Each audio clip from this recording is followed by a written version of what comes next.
The first rule in grip sport is you tell everyone about grip sport. Crushing, pinch grip, thick bar, wrists. If the best guy in the world can't lift 100 pounds on it, I don't give a shit about it. Welcome to the Grip Show, everybody. As you've heard on, let me think, episode 4 with Luke Raymond, and I believe episode 6 with Adam Glass, this person was mentioned, James Retarides. So Luke mentioned reading your book, Strong Arm Tactics about Arm Wrestling, and that helped him basically get to the point where, with very little experience, like his first arm wrestling competition ever, he pretty much read your book and then went and like smashed a bunch of people in a competition, realized he might be kind of good at it. He actually came to my house. He was at a wedding out in, I think it was like the Charleston area, and he drove through Charlotte on the way back. And we hosted a training, and we had a bunch of people there, and some people brought arm wrestling tables, and I had worked with Luke on some technical stuff because he was going to be going to a tournament. And I mean, Luke was a natural. Luke was one of the few people that just got it right away. I think he's really good at learning things quickly, especially if it's a physical, tactile sort of thing. He just got it right away. I mean, he felt really good. I mean, as far as non-arm wrestlers that started arm wrestling, his starting point was really high. Like Cody Burns was another guy who I went out to his place one time before he was about to start arm wrestling. And he was another guy who just kind of naturally had it. Not as coordinated as Luke, but just naturally had the hand control and the wrist strength and stuff.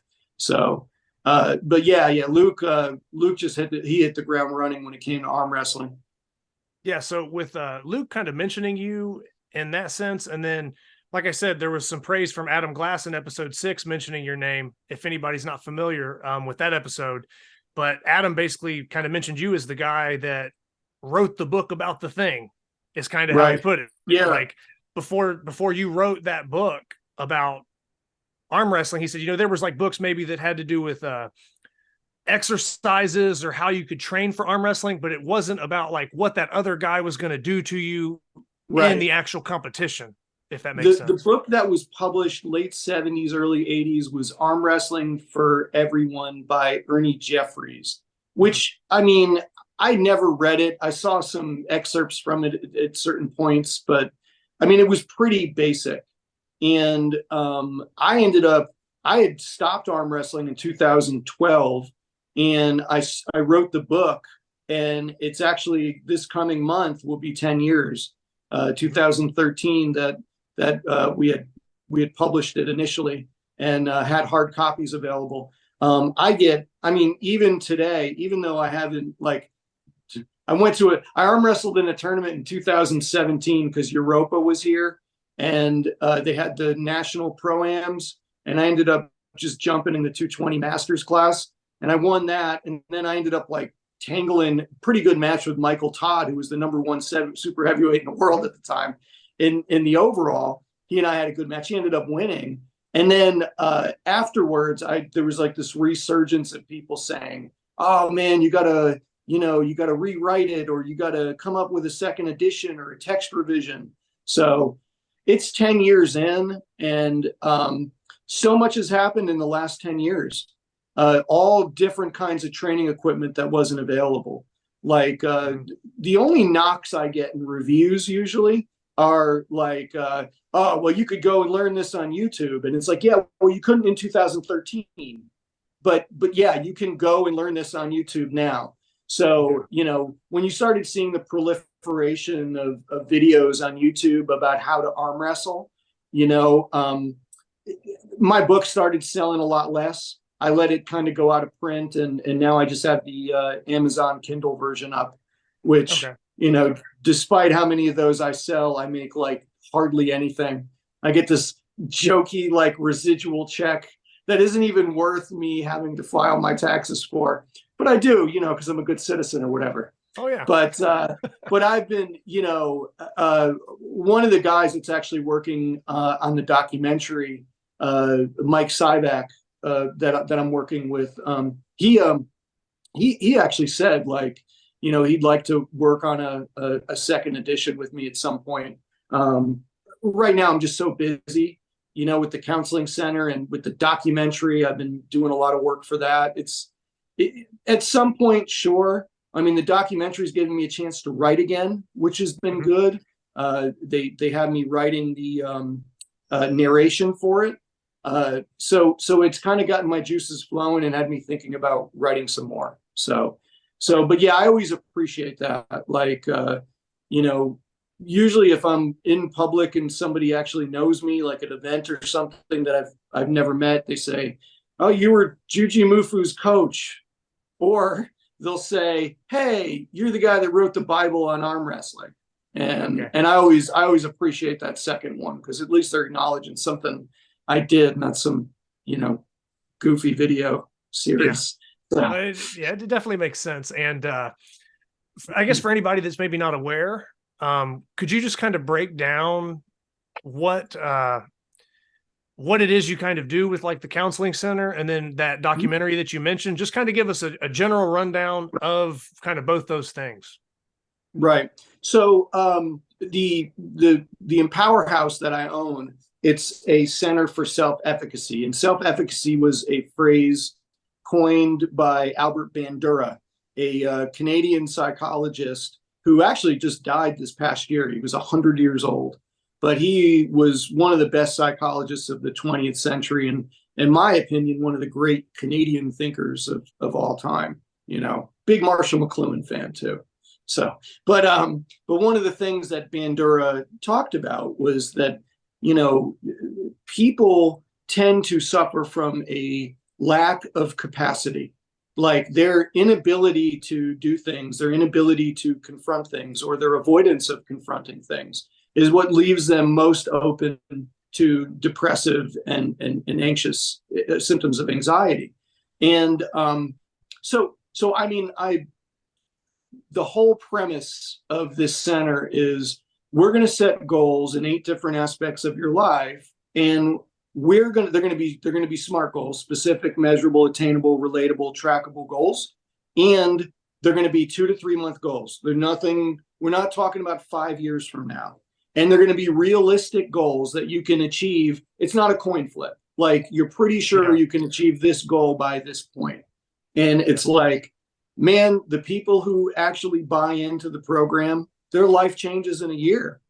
They can go from the person that's 28 living in their mom's basement and playing video games 8 hours a day, way more common story than you think, to somebody that actually feels self-respecting and formidable in the world. And I love that. It's the most meaningful kind of work that I've ever done. I've been in the field for more than a decade, and I've always found traditional therapy to be somewhat limited, in that, I'm just in a room sitting with and talking with somebody, and it's like a lot can be accomplished, but it's limited as to what can be accomplished. And I think what I noticed in all my years, especially training people and stuff, it's like they're so much more apt to listen to what I'm telling them and take it to heart, because they can see what I'm capable of doing. If I'm just sitting in a room with you, I'm just a guy talking. It's like, you don't know how I live outside of here, but I'm also a very Rogerian therapist. And one of the core conditions to Rogerian therapy is something called congruence. And when you are congruent, you are somebody who absolutely practices what you preach. You do what you say what you do, and you're emotionally consistent. You're not all over the place,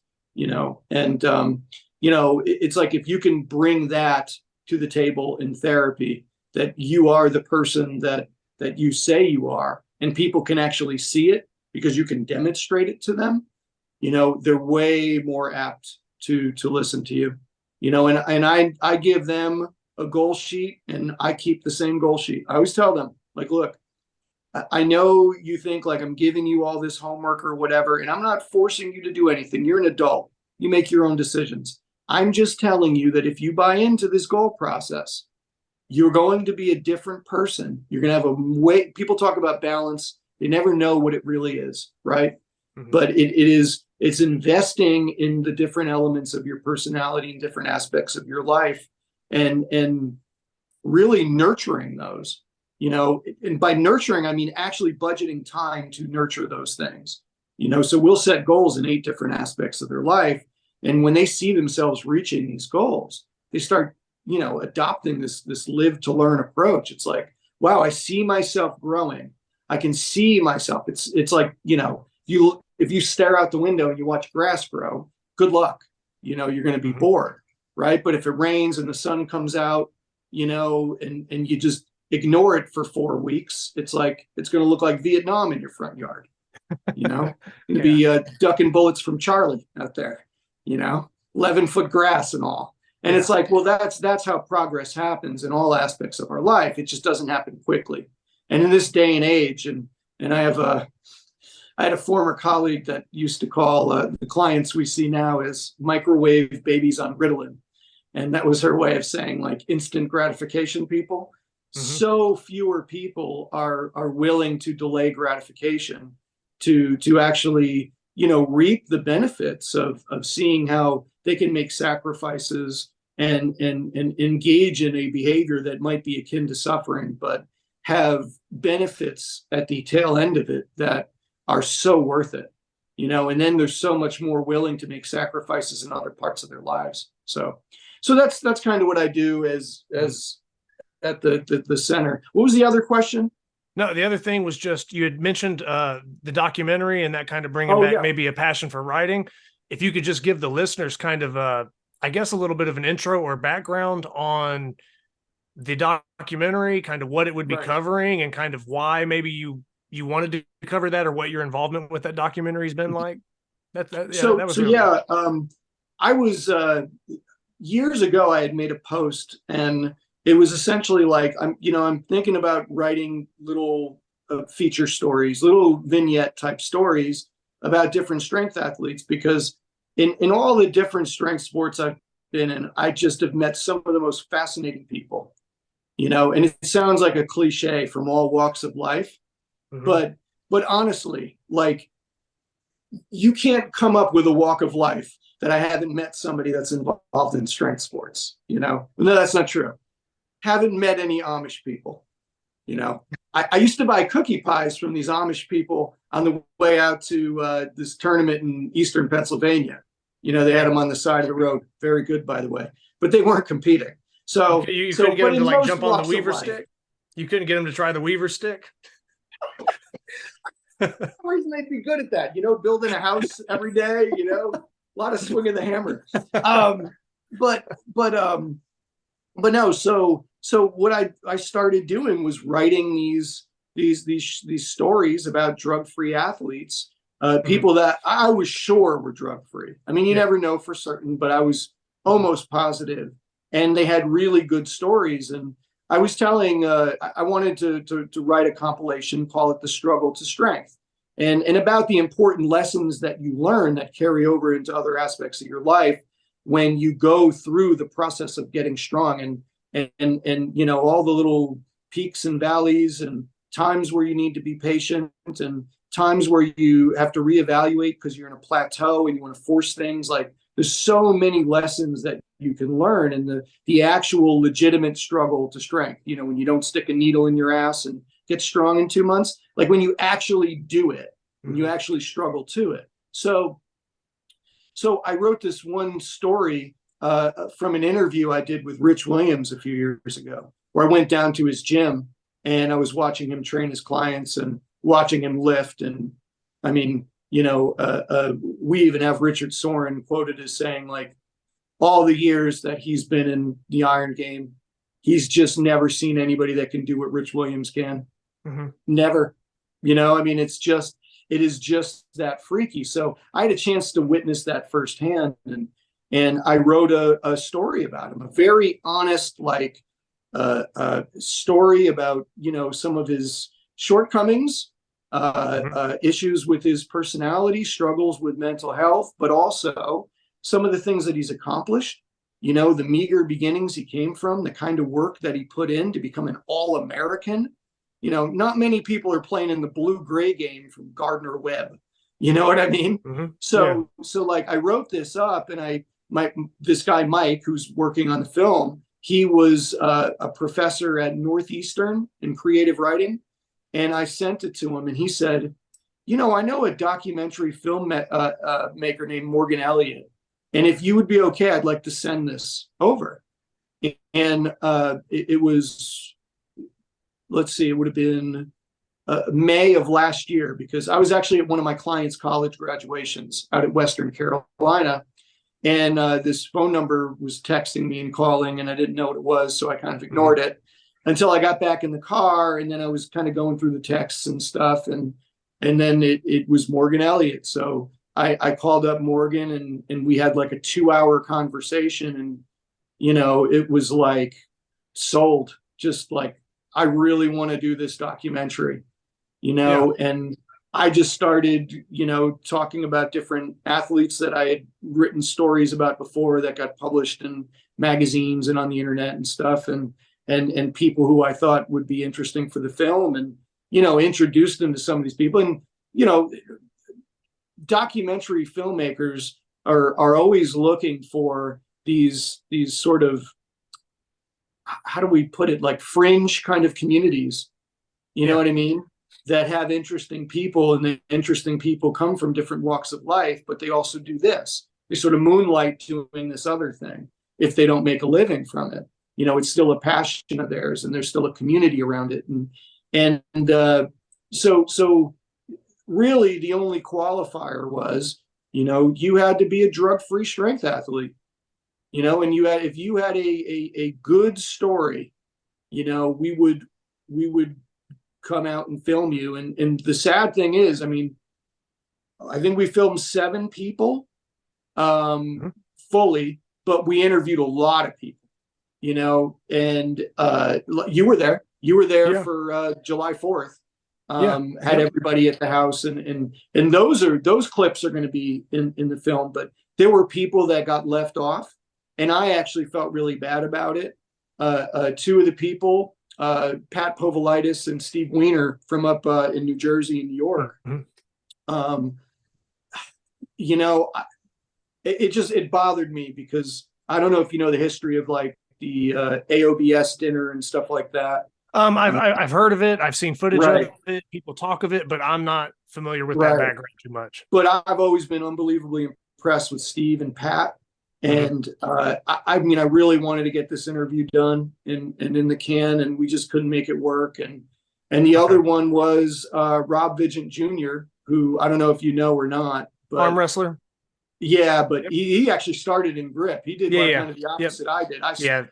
Rob started arm wrestling with us in like 2003, 2004. Yeah, Jed mentioned him. I think Jed mentioned him and his uncle. Both were doing grip or something, and then the arm wrestling since then. His uncle Rob, who was the same age, and everybody in the family is named Rob. Every guy in the family, you know, it's like George Foreman, Goodfellas, you know, where everybody's Peter or Paul. Yeah, and like I said, it's kind of like George Foreman, like all of his kids are George. Yeah, you know, whatever.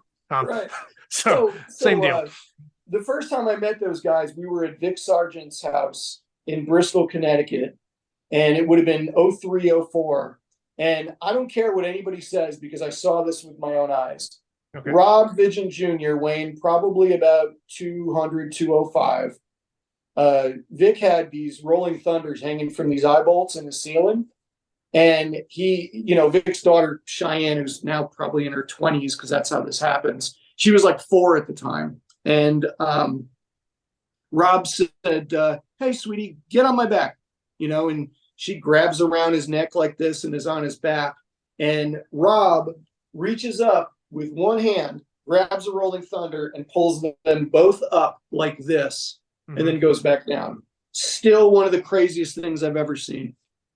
Yeah. One arm pull up on a rolling thunder with like a 40-pound child hanging on his neck. And he just did it so easily, so nonchalantly. It was like just you know, freakish, you know. And Rob and I had our run-ins. We had a couple of run-ins. We had one at the 2008 Nationals that, you know, almost got real ugly, but we've always had a respect for each other. This was an arm wrestling competition?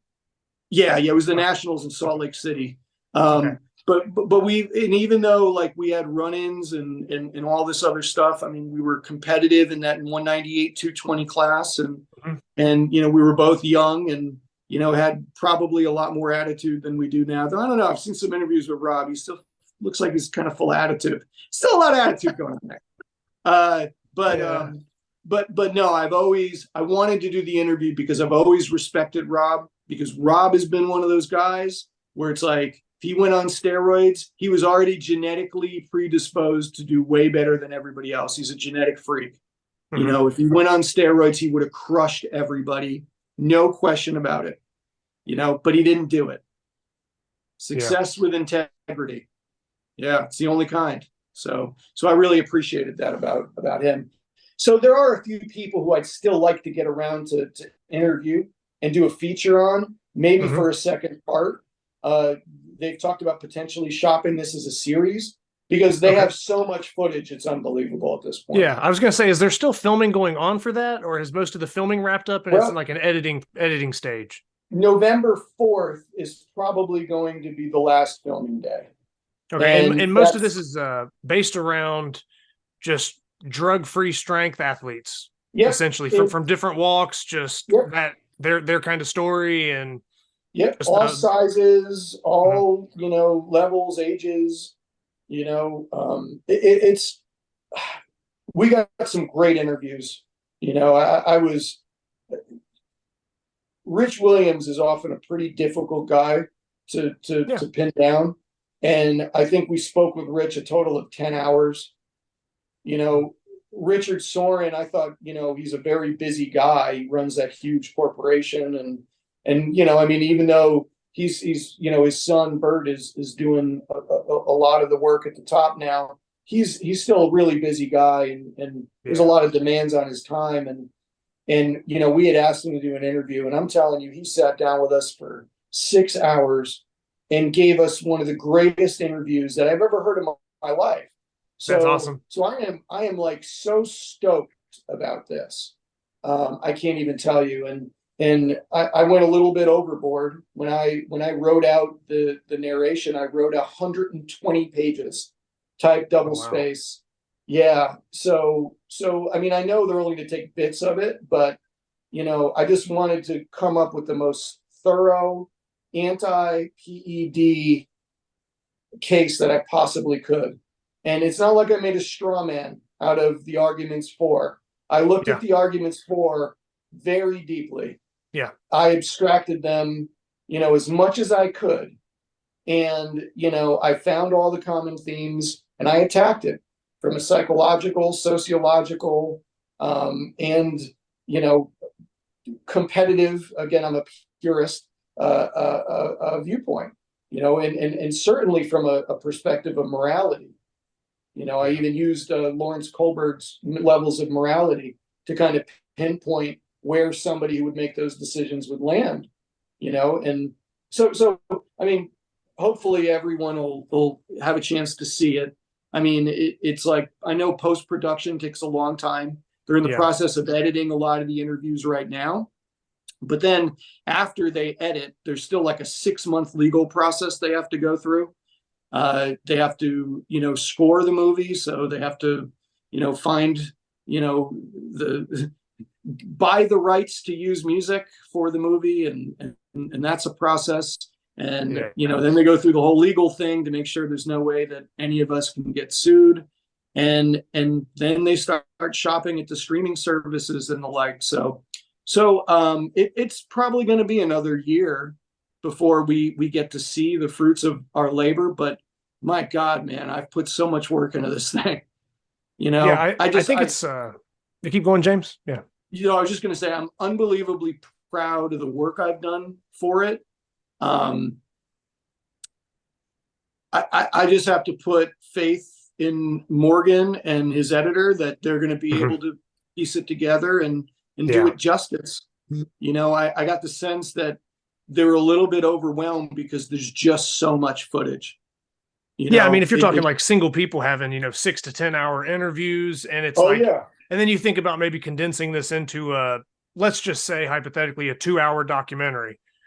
I mean, when you have individual interviews and I could only imagine the amount of footage and having to try to piece that down, but get the point across and keep, clarity of what the message is. And it's not a job I would want to take on. Right. So, I've thought about it too. It's not a job I would want to take on either, but I've read over all the interviews, transcripts and everything. And it's a lot of content. And I really do think that, and I have faith that Morgan's going to do a great job. I've seen the work he's done in other films, and he's a very good filmmaker. And I think, I told him, I said, I don't want to influence your perspective. I want you to talk to people who are for steroids, go for it. Yeah. If you want, find, the biggest steroid abusing, justifying person in the world and just sit me down with them in a room. I would love that. I would fucking love that. But I would love that. Like, let's do it. I have no qualms with that at all. In fact, I invite it because I had a conversation like that at lunch one day.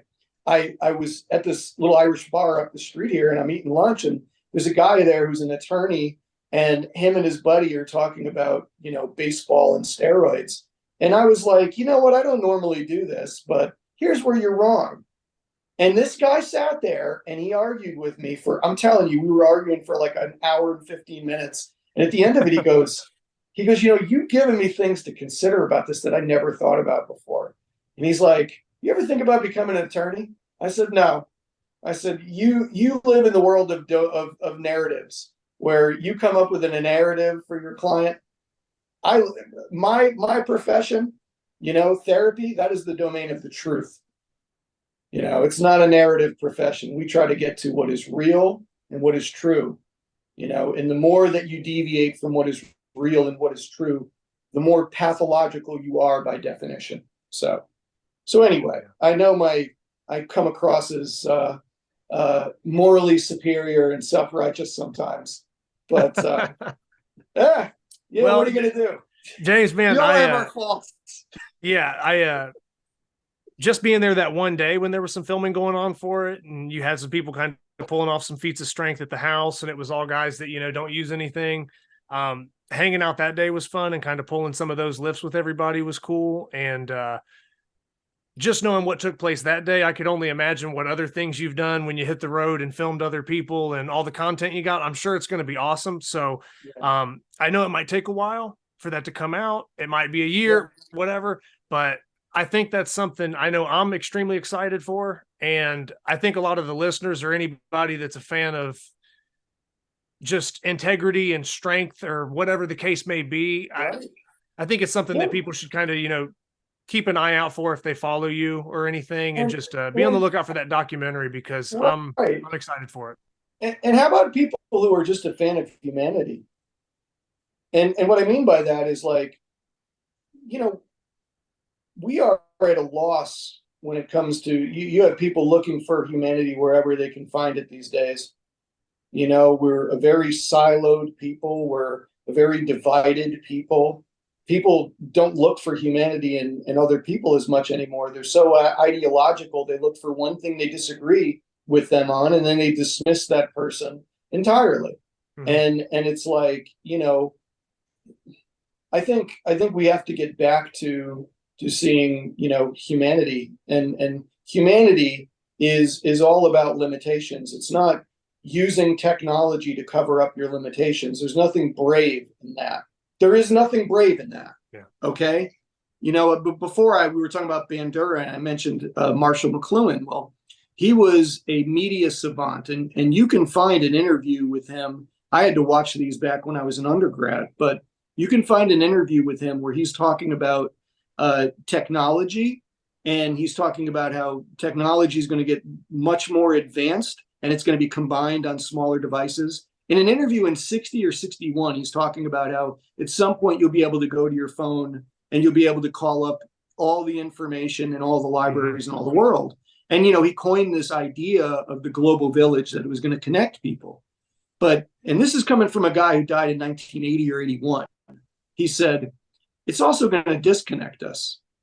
It's going to disconnect us in ways that we don't know, because every piece of technology, every medium itself. And he was famous for saying the medium is the message, that the actual existence of it is going to change society more than whatever it is that you broadcast on it, you know. But what he had said was essentially like, we're combining with our technology. And I think a corollary to that is, if we combine with our technology and it's used to augment our ability to overcome, you know, illness or unnecessary suffering, well, then that's good to an extent, right? Mm-hmm. But if we try to get rid of all of our limitations altogether, well, where do you find humanity then? You know, you can only be brave if you're sacrificing something. If you're not really sacrificing anything, if you're just using some kind of piece of technology, whatever that is, to become supreme being that is unbeatable, then like there's nothing brave about what you're doing. It's you're afraid to show your vulnerabilities. And that's really the difference between vulnerability and weakness, right? It's like when you have a weakness, it's like you're avoiding it. You're trying to be blind to it. You're trying to run away from conflict. Vulnerability is, I think I might have a weakness here that I need to work on, you know, but I'm going to go try anyway. I'm going to go try this thing anyway. And maybe I don't do well, but I'm going to go try and I'll learn from not doing well. And I learned this arm wrestling. My first couple of years of arm wrestling, you have no idea how many tournaments I drove out to by myself, lost my first 2 matches, and then would drive home beating myself up. Mm-hmm. I mean, beating myself up. So often I would go back to my gym. I was working at World Gym in Orange, Connecticut at the time, before they turned it into this fucking sad Planet Fitness. Anyhow, I digress. It was a World's Gym. It was a World Gym. Yeah. It was a great place, you know. Mm-hmm.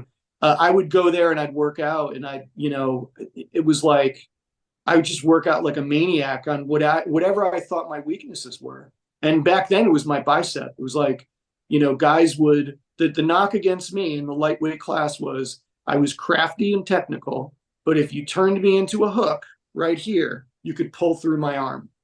So I just decided, no, my bicep is going to be the strongest fucking bicep there is.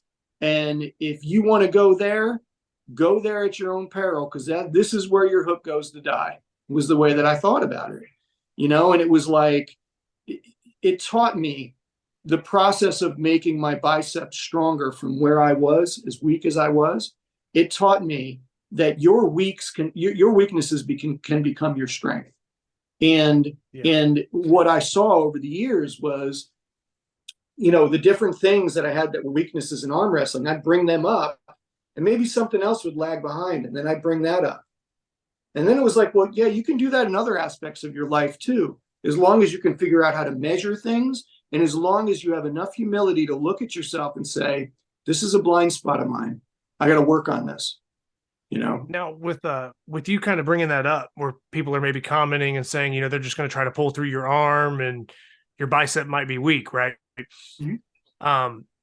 From a standpoint of some of your videos, you've pulled off probably some of the best bicep lifts, bicep curls that I've ever seen.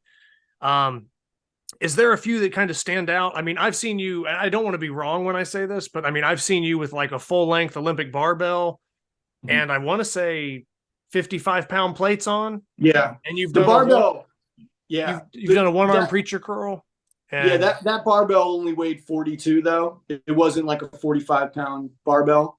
Just in the interest of, so it was 152, but it's still 152-pound single arm curl with the balance of a barbell, right? I mean, and it's squirrely. I don't know if you ever saw my fail on that. I failed pretty bad on that. I might have seen it, but but I mean, stuff like that. And then you've curled, I mean, extremely heavy dumbbells. I mean, like preacher curl dumbbells that, I mean, stuff that would probably rip my arm off. So I've always, but it took time. Oh yeah. It took time. It was like when this would have been 97 or 98. I went to a Plate Again Sports in Milford, Connecticut, and they had hex dumbbells for like 40 cents a pound. So I bought the ones I could bring home. They had a 50, they had a 65, they had a 70, a 75, an 80, a 90, and a 100 and a 120. And I had those hex dumbbells for a number of years. I actually kept them all the way up until the pandemic. I was selling weights during the pandemic for like 50 cents a pound because people were ripping other people off. But I bought those dumbbells, and I set a goal that I was going to curl that 120-pound dumbbell eventually, right?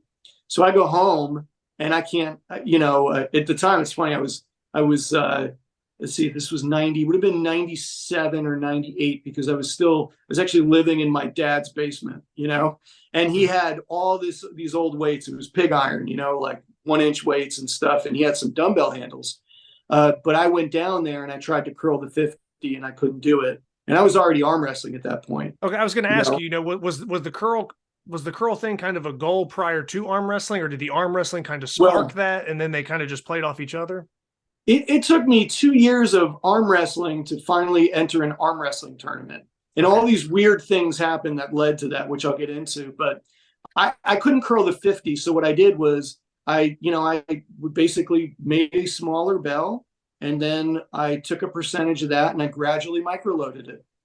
Mm-hmm. And, it wasn't until 2012, the week of 2 weeks before the Unified Nationals, the Unified Nationals in Mobile, 2011. 2 weeks before the Unified Nationals in Mobile, that I was actually able to curl that 120, and that 120 scaled out at 123. And there was a time when I did 3 sets of 6 with it, full range. So I started in this space where my bicep was so unbelievably weak that it was getting exploited. And, I was in many ways, I remember back then, nobody minced words. I was in some ways a laughing stock. It was like, James, if he doesn't top roll you, is not going to beat you. If you turn him in, his arm folds over like a wet dish rag, somebody said one time. Okay. I remembered that. Still to this day. Because I arm wrestled that same guy in Atlantic City in 2008, and I purposefully turned him into a hook. And I didn't embarrass him, but I purposefully turned him into a hook and waited for him to look at me, made eye contact, and pulled right through him in a hook. Yeah, it was like, yeah, I remember. You were right. You were right, but things change. Yeah, stuff's changed since then. The way I thought about that. Now, I was going to ask you with, I guess, starting kind of in the late 90s with the arm wrestling, and like you're saying, some of these people, maybe being critical of certain aspects of your game earlier on. At what point did you kind of establish yourself like that to where it's like, okay, something's changed, and it's like, now this guy's kind of a serious threat and the jokes aren't really happening, and you kind of shift into a more of a regular staple or kind of a veteran role or a top-notch kind of guy? When is that? 2003, there was an event in it was Maine Motorsports Madness, and it was in an arena like just outside of Portland. I think it was like Saco was the name of the town. I forget which. But I was weighing back then 165 pounds, and they had a 165 class, but I mean, the guys I was arm wrestling at practice were all huge. I mean, Pete Milano, 6'5", 400 pounds.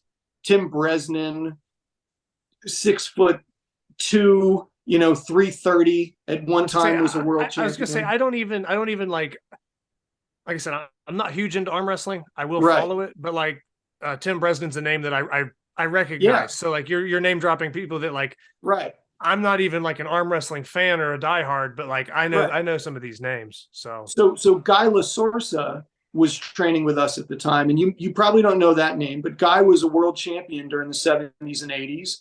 At the Real Over the Top tournament, he took second to Johnny Walker in '86. He had beaten Al Turner, who was his training partner. Al Turner's got a great story. Al Turner was referred to as the godfather of arm wrestling because he was the best organized arm wrestler for, decades. And he trained with Guy when Guy was just coming up, and Guy ended up beating him, I think, in '78. But Al Turner was what was the Rocky Marciano. He was Rocky Marciano's sparring partner. That was his claim to fame. His main guy that he liked to box with. So anyway, we had Guy Lasorsa there, and I'm sitting there. I'm hanging in a hook with Guy Lasorsa at this point. He's 220-pound former world champion. He won the Masters class at the Nationals that year at 220. I'm 165, and I'm hanging in a hook with him. So I'm top rolling guys that in their super heavyweight class. And I just was like, I'm going to compete in the 242 class. I knew there were two guys ranked in the top 5 in the 242 there. And I won that weight class. And I made it into the last match of the overall. And I lost to the guy at the time was the best super heavyweight in the Northeast. His name was Eric Given, big giant from Maine. And Eric beat me, and he goes, that right arm is a weapon, kid. Like that to me. And it was like, for some reason, I stopped trying to stay in those lower weight classes. And don't get me wrong, it's not like I was running away from bigger guys. I wasn't. The 154 class in New England, you had the top guys in the country, and you had world champions. Norm Devio, who is a legend in the sport, he was from right there in Massachusetts. You had Mike Shalhoub, who was another national champion right there. Tim Sears, Gabe Accardi, who was a world champion and for a while was just unbeaten at 143. You know, these are the guys I would see at tournaments. Rick Salawada, who would place at Worlds. Mike Surplus, the guy they call Flash, he had a hand bigger than pretty much everybody in the 198s in the area. So I came up competing against these guys. And these are the guys that if they bumped up, they were winning the 176 class and off in the 198 class. So I'm cutting to 154 and 165 to compete against these guys. Finally, I just said, I'm holding myself back. And in 2004, I went to nationals at 184. I was a little chunky, but I was 184. And the 187 class, me and a guy named Razor Rao had wars. And it was filmed for ESPN. And it was like, I ended up taking second at nationals that year, but it wasn't the best I was. The best I was early in 2005. Early in 2005, before I fucked up my thumb, like, I mean, I'm trying to say this in a way that doesn't sound like I'm like really full of myself, but I just wasn't losing, and I was pinning people very easily, and my pronation was insane back then. You know, I mean, I was training so much in a way that I couldn't train now because I mean, I'm too old and everything, but just I recover. Yeah. You know, but it was, I remember there was a viewing party that Savan Matosian had, who was, he came out with Pulling John, the documentary.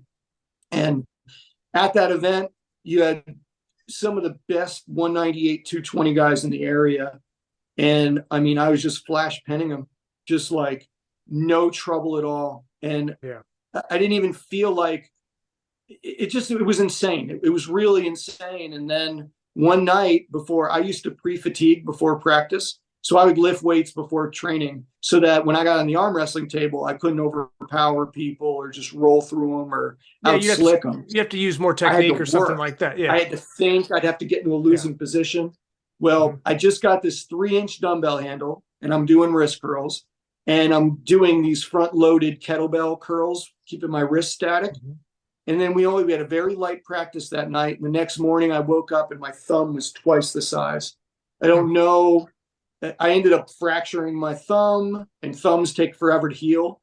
And then I never had the pronation again. So I had to, 2005 was my worst year arm wrestling, because then I got appendicitis, and that actually, had to have an emergency surgery because they waited a little too long. They had me sitting there in the waiting room at the hospital for 6 hours.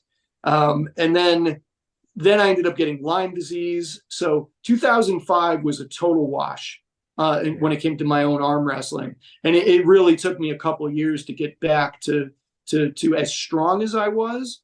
But I never regained that pronation and that outside game that I had. Never. Okay. Now, yeah. let's say around.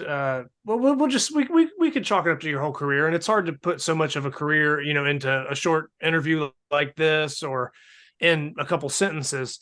But what were probably your biggest wins, I guess, when you were arm wrestling? Like, what would you say were your biggest wins? And I guess we could say like tournament wise, not necessarily just beating one person. That could be both ways. Like, who's the biggest name you've ever beaten, or what's the biggest win you've had for a full, like nationals or competition or something? Yeah, I've won 4 nationals, and I've won them in 4 different weight classes. But if I was actually going to talk about that event, I had one event, and it was actually my last event, and it's crazy because people were like, why did you stop pulling after that event? Like, you were at the top of your game. And they didn't realize, like, you can fall out of love with something. And I really fell out of love with arm wrestling big time. You have to realize when I started arm wrestling, guys treated each other with a sense of decorum. There was sportsmanship. I was a street basketball player, growing up. And I played everywhere where there was going to be anybody really good in New York and Connecticut, like Southwestern Connecticut, New York City. I played everywhere, and I got so tired. You got to realize this is like right around white men can't jump coming out. You know what I mean? I got you. So tired of that culture. It's just people just running their stupid fucking mouths, and then, I gradually kind of Forrest Gump my way into arm wrestling. And like, I'm expecting it to be kind of like the movie Over the Top. Guys drinking motor oil and like screaming at each other and swallowing cigars and bullshit. And it was nothing like that. It was nothing like that. And what was happening, 2010, 11, 12, there were a couple of circumstances where it's like, we went so far beyond bad sportsmanship with certain people at events. The drugs were in the game. And my last event, I went to the Alabama State Championship in 2012. And that's why I said, like, I won overall at regionals in the Northeast and the Southeast, won the nationals a couple times. But this tournament, per the question you're asking, sticks out the most. Me and a guy named Terry Bergen, who was competing in the 220 class, him and I were the only 2 guys that were qualified head referees at this event. There were well over 150 entries, and I was weighing right around 198, so I decided to cut weight, make 198. While I'm on the scale, a guy named Jerry Cole walks up. He can't see me because I had to strip down. I'm behind a curtain. And I hear him ask Karen Bean, he says, "What weight class is Retarides in?" And she goes, "He just made the 98s and he's pulling the 242s. And then Jerry Cole goes, "He's ducking me." And I put my clothes on as fast as I could. And I walked behind that curtain and I said, "Motherfucker, we could go right now." Like that. Okay. Yeah. So Terry Bergen's already there. He's reffing this thing. I said, "Let's go best 2 out of 3. I'm pulling 98s, you're pulling 220s. And I'm pulling the 242s. Let's go best 2 out of 3. I go to the bar. I take a glass of water because I had to cut water. I go up to the table. I beat him twice in a row. Okay. To Jerry's credit, like Jerry, you might not know the name Dave Patton, but Dave Patton is like one of the only people that has a winning record against Jompers Inc. And a lot of the old timers say Dave Patton was the best ever. Not just pound for pound either, because Dave Patton was like a 176 guy, 165 guy. Just Dave Patton, he's a world jiu-jitsu champion now. You can look him up. But he was incredible. I watched him win overalls against guys that were national champions at 242 and super heavyweights weighing 165. Just incredible. Well, he tore his bicep pulling against Jerry Cole. Jerry had this really hard out and around move. And, he pulled Dave out of position and tore his bicep. So, Jerry was kind of infamous for that. And when Jerry lived up in the Northeast, I saw him at a tournament one time in Pennsylvania, pull the 176, 198, 220, 242 in super heavyweight, and he won every match. I mean, blasted everybody in less than a second. So I knew he would be formidable. But you know, you come and you do some shit like that while I'm standing on the scale talking about I'm ducking you and I'm actually in the room. You want to save that shit for the internet, that's fine. But you can't let somebody get away with that. So I beat him fast. And then, I mean, we had 4 at the time. I was ranked number 1 at 198 and 220 in the Southeast. We had 4 of the top 5 198s there. And me and a very good friend of mine to this day, Mark Taggart. Mark Taggart back in that at that point was a giant killer. Unbelievably strong hand and wrist and very fast. Well, I'm in the finals. I make it all the way to the finals, big weight classes, 15, 20 in each weight class. So I make it, you know, pretty seamlessly into the finals of the 242 without really getting any kind of trouble on my arm. I draw Mark Taggart the round before the finals. And the video's still on. You can see it on YouTube. We have a war. We have an absolute fucking war. And I mean, between starting and stopping, and I think it was something like 7 minutes, you know, and I ended up winning. I had him pinned and I lost. I elbow fouled. And then it was weird because one of the referees called win and the other called elbow foul. But I was like, let's just go again. You know, of course, I wanted to win. I still had to pull the 242 championship. So, you know, me and Mark go again. I beat him. I end up winning in the finals against Matt Swan. The guy who was talking the most was a guy from Alabama who, you know, said he was going to come through there and he was going to be the dark horse and nobody at 98 would have anything for him. I literally my goal was to just hold him in the center of the table, let him hit and just have him collapse underneath me. Yeah. And that happened. So I did that. And then like Mark took it out of me. I ended up losing to a guy named Nate Adams in the finals of the 242. He beat me twice. He made his way up through the losers bracket, beat me twice. But you know, afterwards, everybody was like, holy shit, man, like you're at this next level and all this other stuff. And you know what the thought was that occurred to me? I wish I'd stayed home. Really? Yeah. That's when I knew I was done. I was like, you know, between the treatment of the people, I mean, not like Glenn Brooks and Terry Bergen, 2 of the old school guys from Alabama. I got along with them great. Glenn Brooks, I used to go to tournaments in Alabama. He'd show up, he'd have moonshine for me. You know what I mean? Great guy. Loved Glenn Brooks. Loved Terry. But the new breed was just this pro steroid, very cocky, mouthy, just everything I hated, you know? Yeah. And they had their family with them and, you know, everybody's rooting against me in every match. And you know what? I was like, this is just not the same. This isn't what it was. And, you know, I feel like the ice was cracking for a couple of years, like the writing was on the wall. But I was just at a point where I was like, you know what? I think I'm done.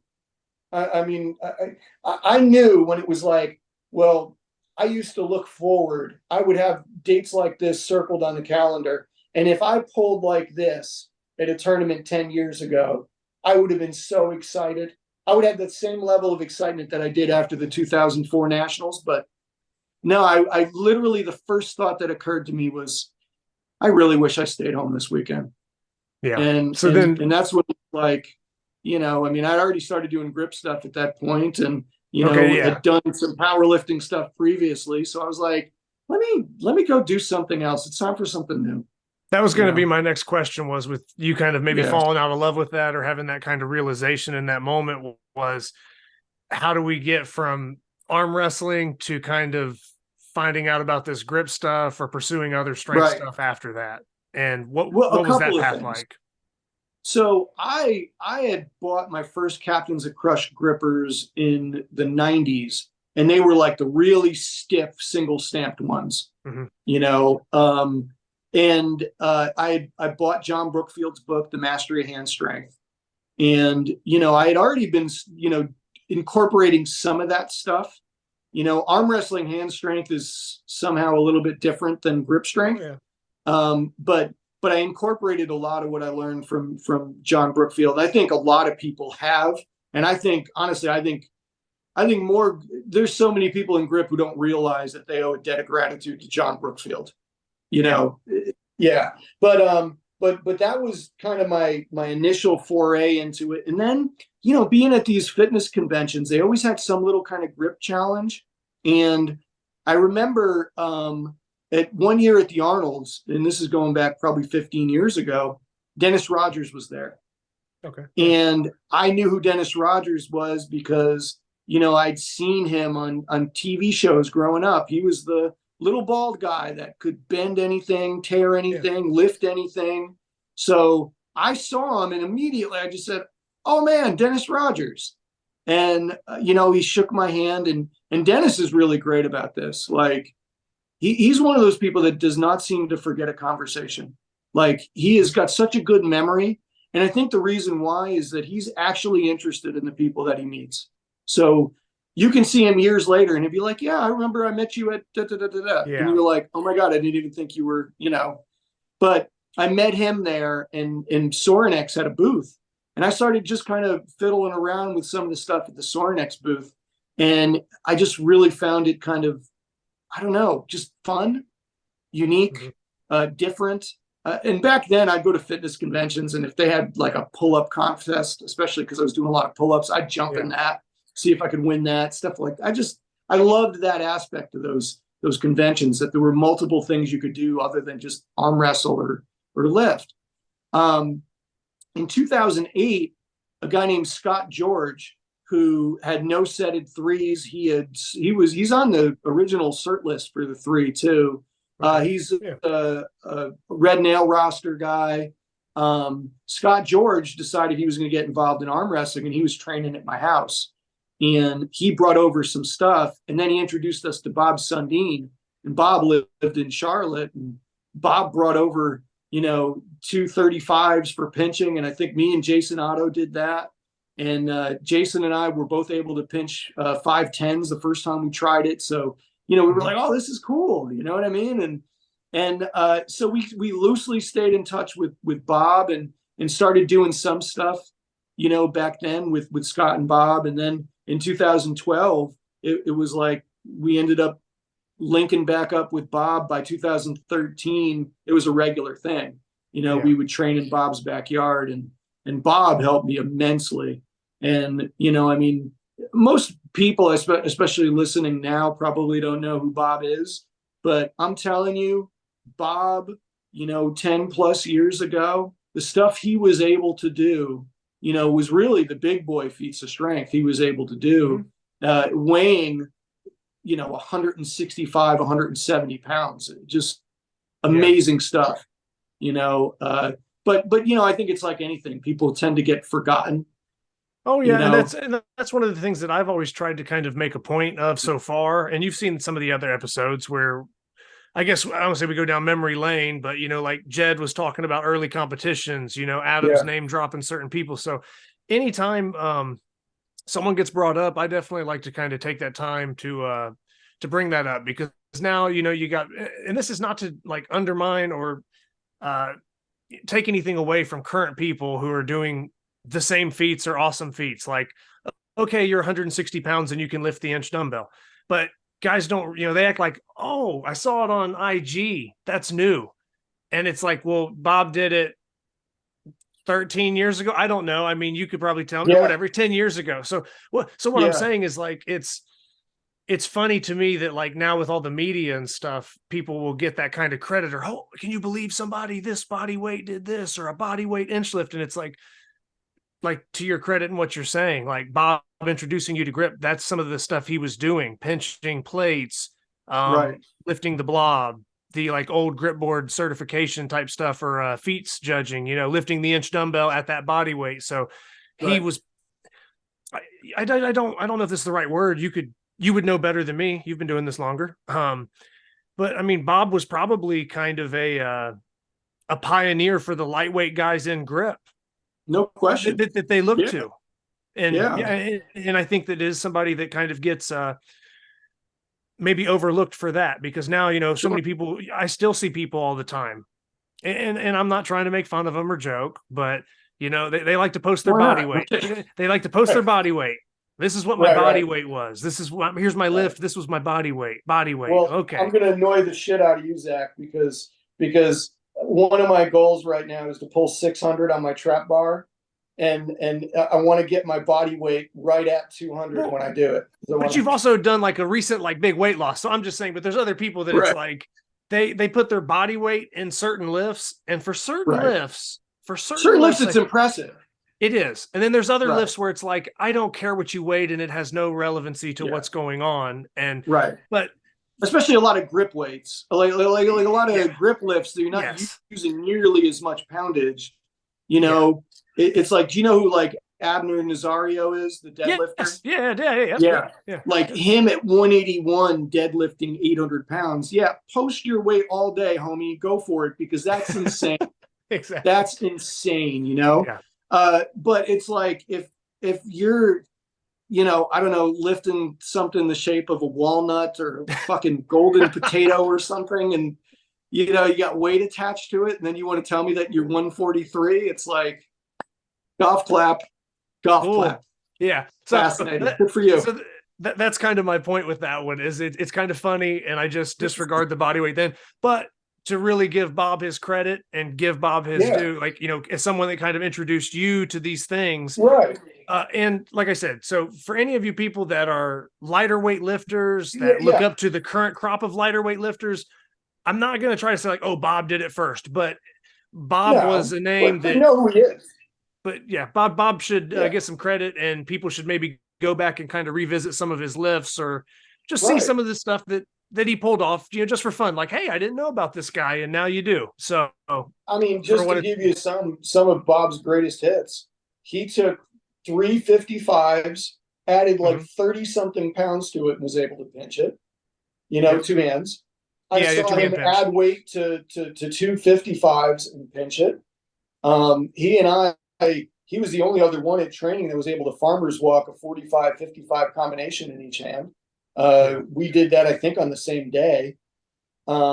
He was able to 2-finger lift the blob, thumb and 2 fingers. Yeah. You know, I watched him weighing like 160 something, low 160s, pull over 300 on V-bar. I mean, double body weight V-bar is insane. Like, if you want to talk about, you know, on a 2-inch V-bar, he closed a 4 from a choker. You know, I mean, I saw him credit card set a 3 with not very big hands.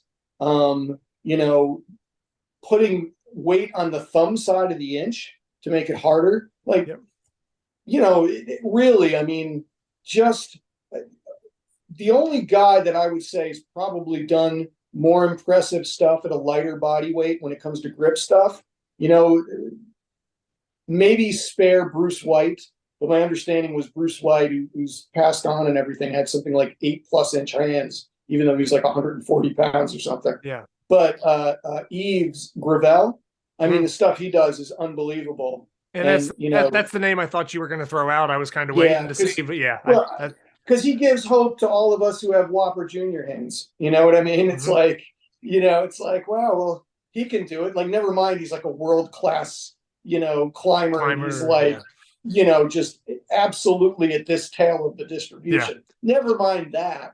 But at least you know somebody can do it. It's possible. With your hand size. And because it's possible, it, you know, it does. It makes you think, well, maybe I can do this, or body weight. But it's like, if you're training for the world weed pulling championships and you got 38 pounds on the stub, and then you decide, hey, I'm going to hop on the scale over here and show you guys that if I lose another 10 pounds, I might fucking float away, you know, then like, you know, maybe post the lift, but we don't need to see what you put on the scale. We don't need that. Like, just, why not surprise us with your weight at another day and time?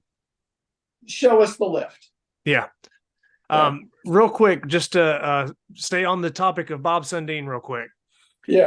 Just for anybody that doesn't know, because it's a story that you enjoy, and I like the story, just to put it out there so that it is recorded.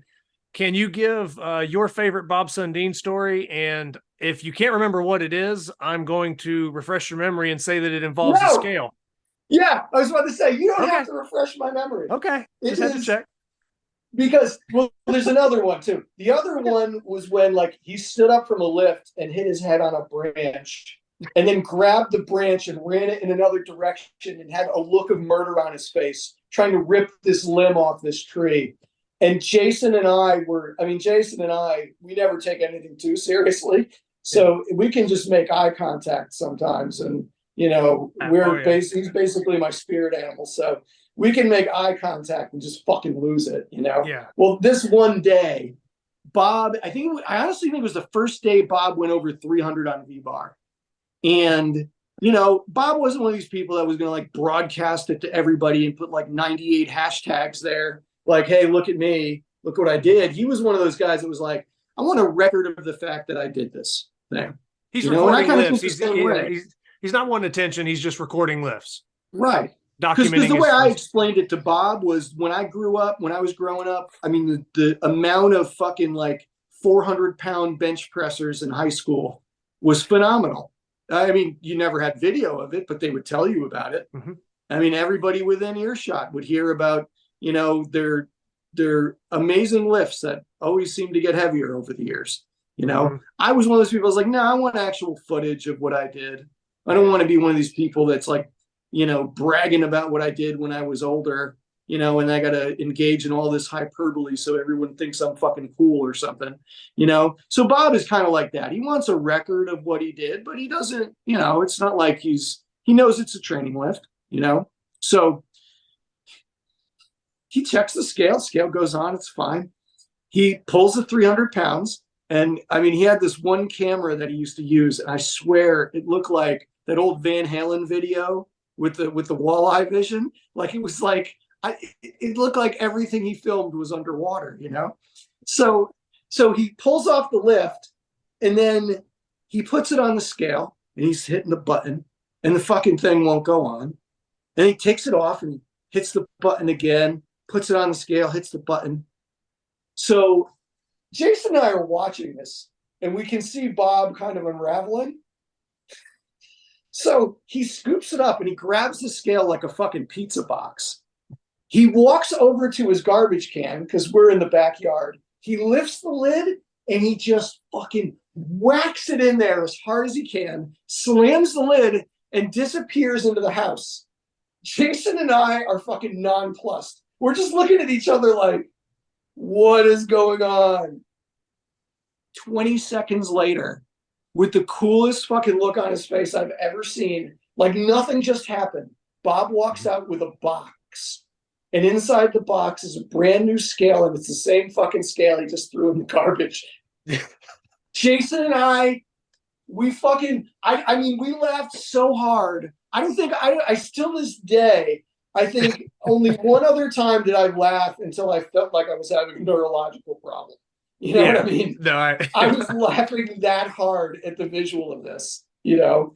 It was pretty great. Yeah, because like it's one thing if he, like you said, he picks it up like a pizza box and he just slam dunks it in the trash can, and then you think it's over, but then it's like, no, he's gonna come back out with a perfectly brand new boxed one, and it's just like that, just like tops it off. So yeah, takes it out as cool as a cucumber, removes it, you know, puts it down, turns it on, just like nothing happened. And honestly, when he went into the house, Jason and I are like, we both had the same thought. Like, is that it? Like, is training over? Did Bob just disappear for the day? Is that just like, was that just somehow the straw that broke the camel's back?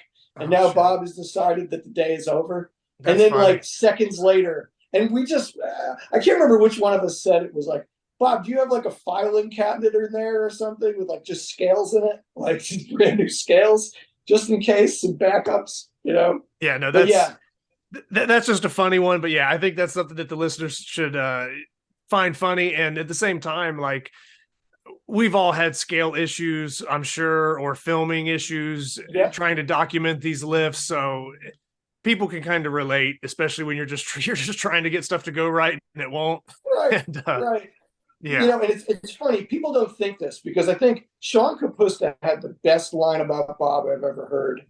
he said he went up to try to introduce himself to Bob, and he said Bob looked at him like, like he would punch a grizzly bear in the face, was how Bob looked at him. And I was like, yeah, that sounds like Bob.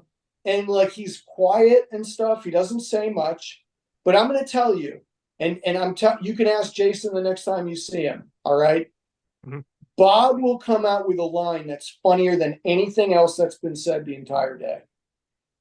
And it'll be one thing he'll say. He'll say 5 things the whole training, but one of the things he will say will be so fucking funny that it'll make you cry. And you wouldn't know it. Like, you've met Bob, you know? Oh, yeah. He doesn't look like he's going to be on stage Wednesday night at the Laugh Factory. You know, like, no one's handed him a microphone to entertain people. But occasionally he will come out with a one-liner that absolutely floors you, you know? Yeah.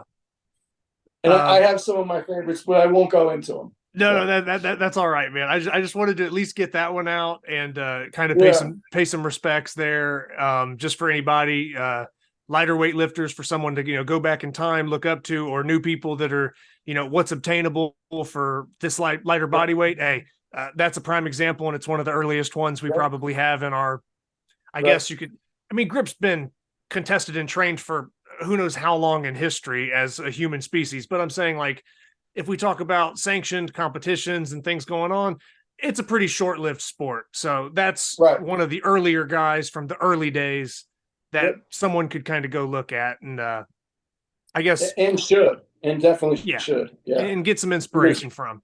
Now, because he is a prime example of what's possible. People don't believe this if they saw me standing next to Bob now, because I'm substantially bigger, but he and I are very much like, we have the same sort of frame, very similar in terms of being undersized during our upbringing, he doesn't have huge hands. There's no genetic capacity that he has, any advantage or anything that would be beyond anyone else. But Bob is really good at shutting off the governor when he goes for a lift, and also, I mean, he works. He's a workhorse, man. He's one of those guys that, like, he's a lunch pail guy. It's like, we're back there and we're training. It doesn't matter.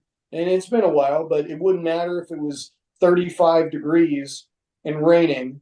He'd be out there in a sleeveless shirt and he's just lifting and he's blocking out everything.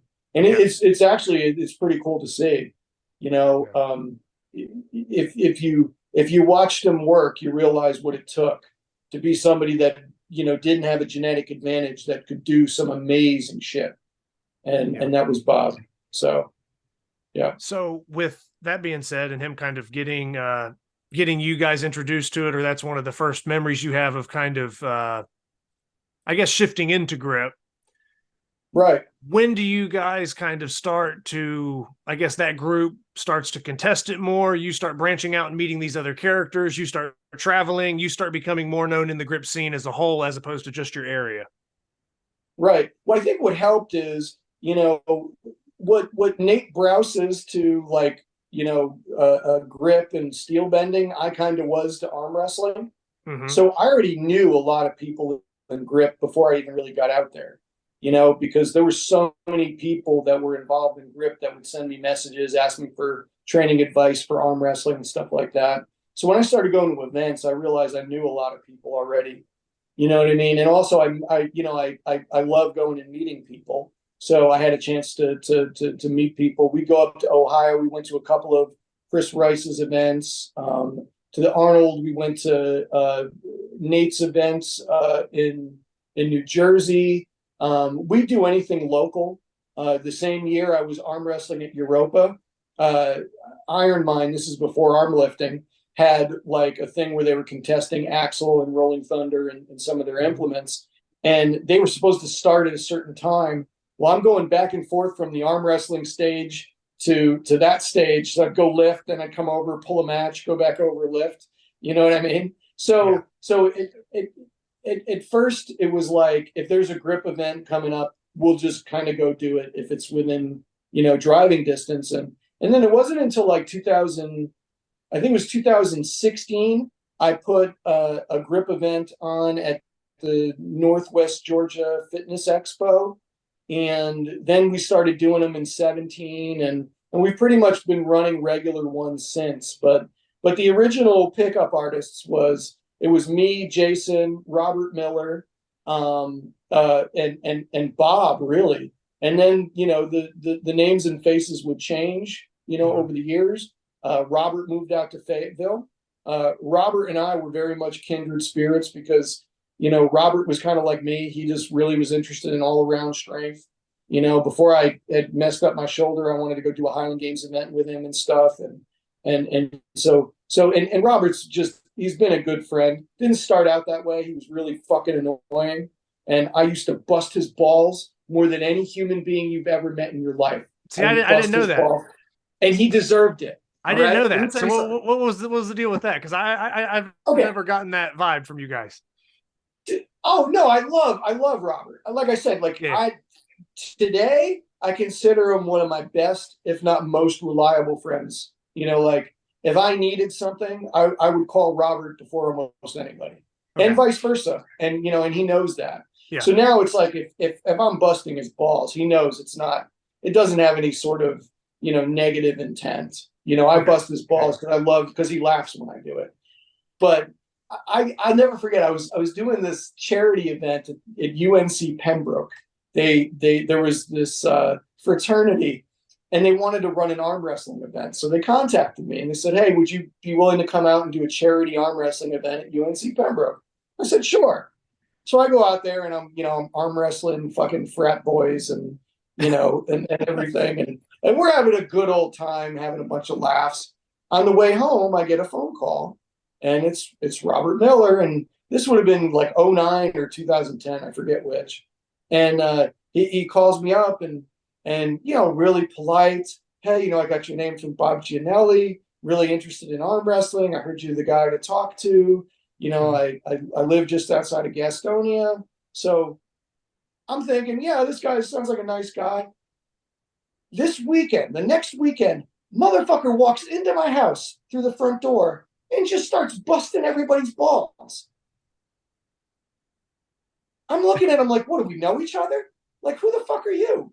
Yeah. You haven't earned ball busting credibility yet. That's not how this works. Yeah. You don't just walk into a room and bust people's balls, So I would fuck with Robert because, that was a shot fired. So I would fuck with Robert, prank him. I mean, some of the funniest pranks I ever did on a human being, I did on Robert, coming back from arm wrestling tournaments and stuff. Yeah. But all told, over the years, Robert became one of my best friends. He's just such a good dude, and I was unbelievably sad when he moved out to Fayetteville. So, because he was one of my favorite training partners because, he had just such diverse interests in strength. And that's great. It wasn't just about grip or any aspect of grip, or it was like, hey, because we're both kind of full body training guys. It was like, what are you doing for this? What are you doing for that? He was really helpful with input and advice. And he turned out to be a really, really honest, straight shooting kind of guy, which I respected a great deal. So now he's like if I'm going somewhere out of state, he's one of the first people I call to see if he wants to go and do whatever the thing is. So we have so much fun on road trips. I gave Robert a little shout out when I did the AGP5 recap with Jason. Yeah. Just because, like I said, I've lifted against Robert several times, got to train with him out this way a couple times. So yeah, Robert's cool. I just wanted to kind of hear a little bit of the intro of you guys meeting or some of that stuff. So, and he's a strong old motherfucker too. Let me tell you. No, he's strong. I tell everybody if they're at a competition and he's lifting, I say don't underestimate that guy. Can I give you two fantastic Robert Miller ball busting stories? Yeah, I'm ready for everything. Yeah. So we go out to this tournament in Elizabeth City, okay? And, we stay at a hotel. The next day, okay, we're at this coffee shop. And, I don't know what the hell is taking him so long. Finally, he comes out and he puts his full cup of coffee on the hood of my car. And then I guess he was going back in to use the bathroom or something. And there were all these speed bumps in the parking lot. So when he comes out, I'm driving over the speed bumps in the parking lot with his coffee on my hood. And every time I hit a speed bump, I'd look at him and he'd go like this, like his coffee was going to fall over. So finally I circled back around and he goes to grab his coffee and then I speed up so he can't grab it. And he goes to grab it again and I do it again, Yeah. So later that night, because, it was late. I'm trying to think. Yeah, it was kind of, it was nighttime because it was dark when we got to this one gas station to fuel up. And we parked behind the building, the gas station. The pumps were all in the front. And what I did was he was still in there going to the bathroom, whatever the fuck. I mean, taking forever. The guy's not in a hurry. So me and this guy, Clint Allred, we circle around and we're sitting there in the dark and I cut my lights off. But I wanted to sit in an area where I could see him when he walked out. Just the confusion, like you guys left him? Oh my God. So he walks out and the first thing he does is this. What the fuck, man? Like that. And Clint's like, oh man, I feel bad. We got to go. And I'm like, no, just a little while longer. Just a little while longer. Yeah. He's going nuts. I see him go to reach for his cell phone because he's gonna call somebody up because we left him 2 hours away.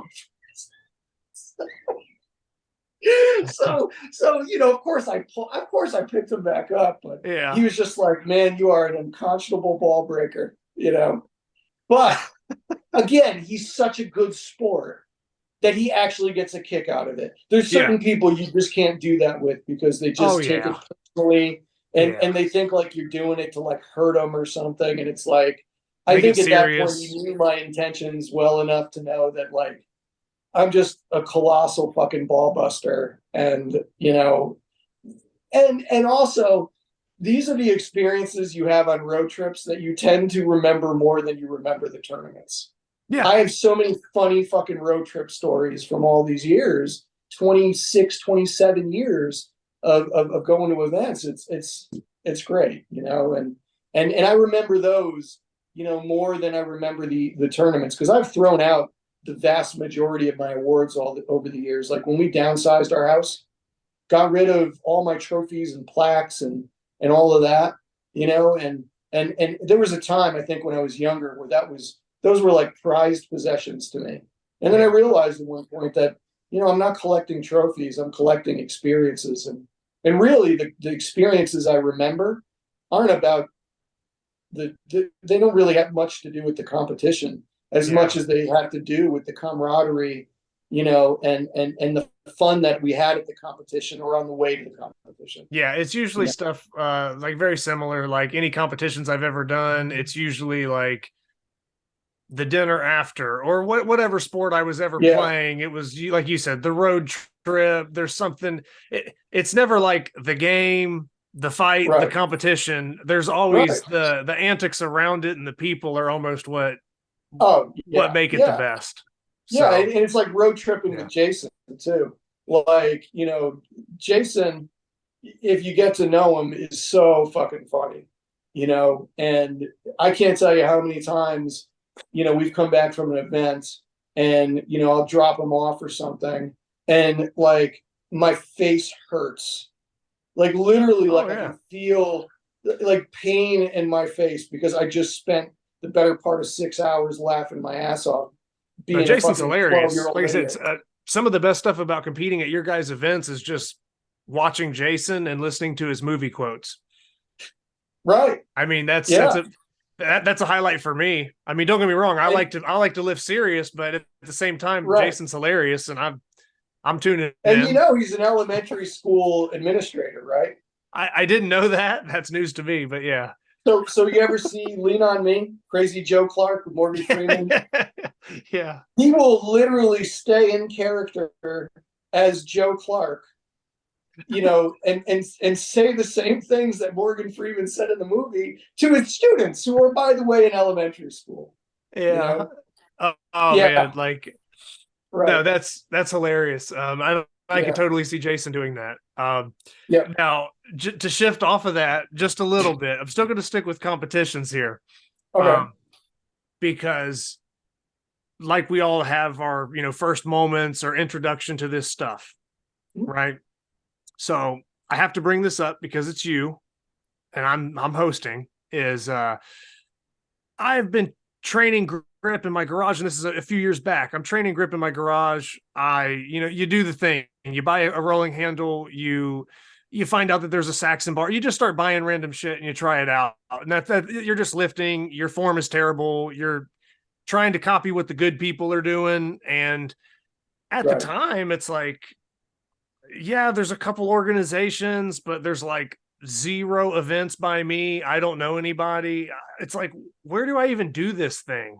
I don't know, but I'm just like pulling numbers and going by what the website for the handle says is good or bad. And, I don't know, I guess I'm kind of strong. I'm no clue.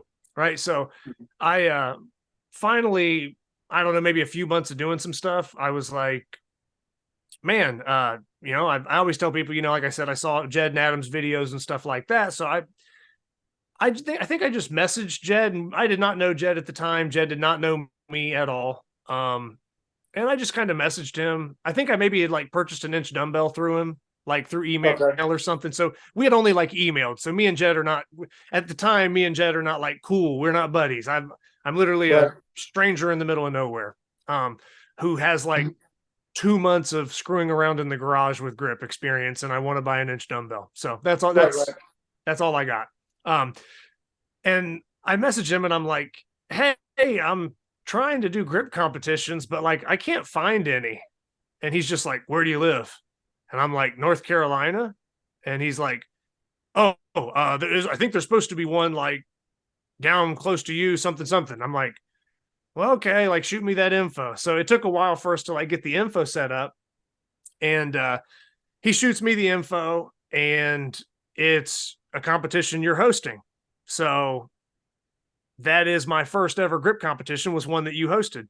So I drive out closer to Charlotte, like Matthews, whatever it is. So I drive out that way. Oh, the one at the arm wrestling tournament, the one at the Southeast. Yes. Yeah. So you guys had this like Southeast regionals arm wrestling thing. So this is my first grip competition. I'm driving out. I don't know what to expect. It's just me and my wife. We're cruising out, and I'm not she necessarily looked thrilled, by the way.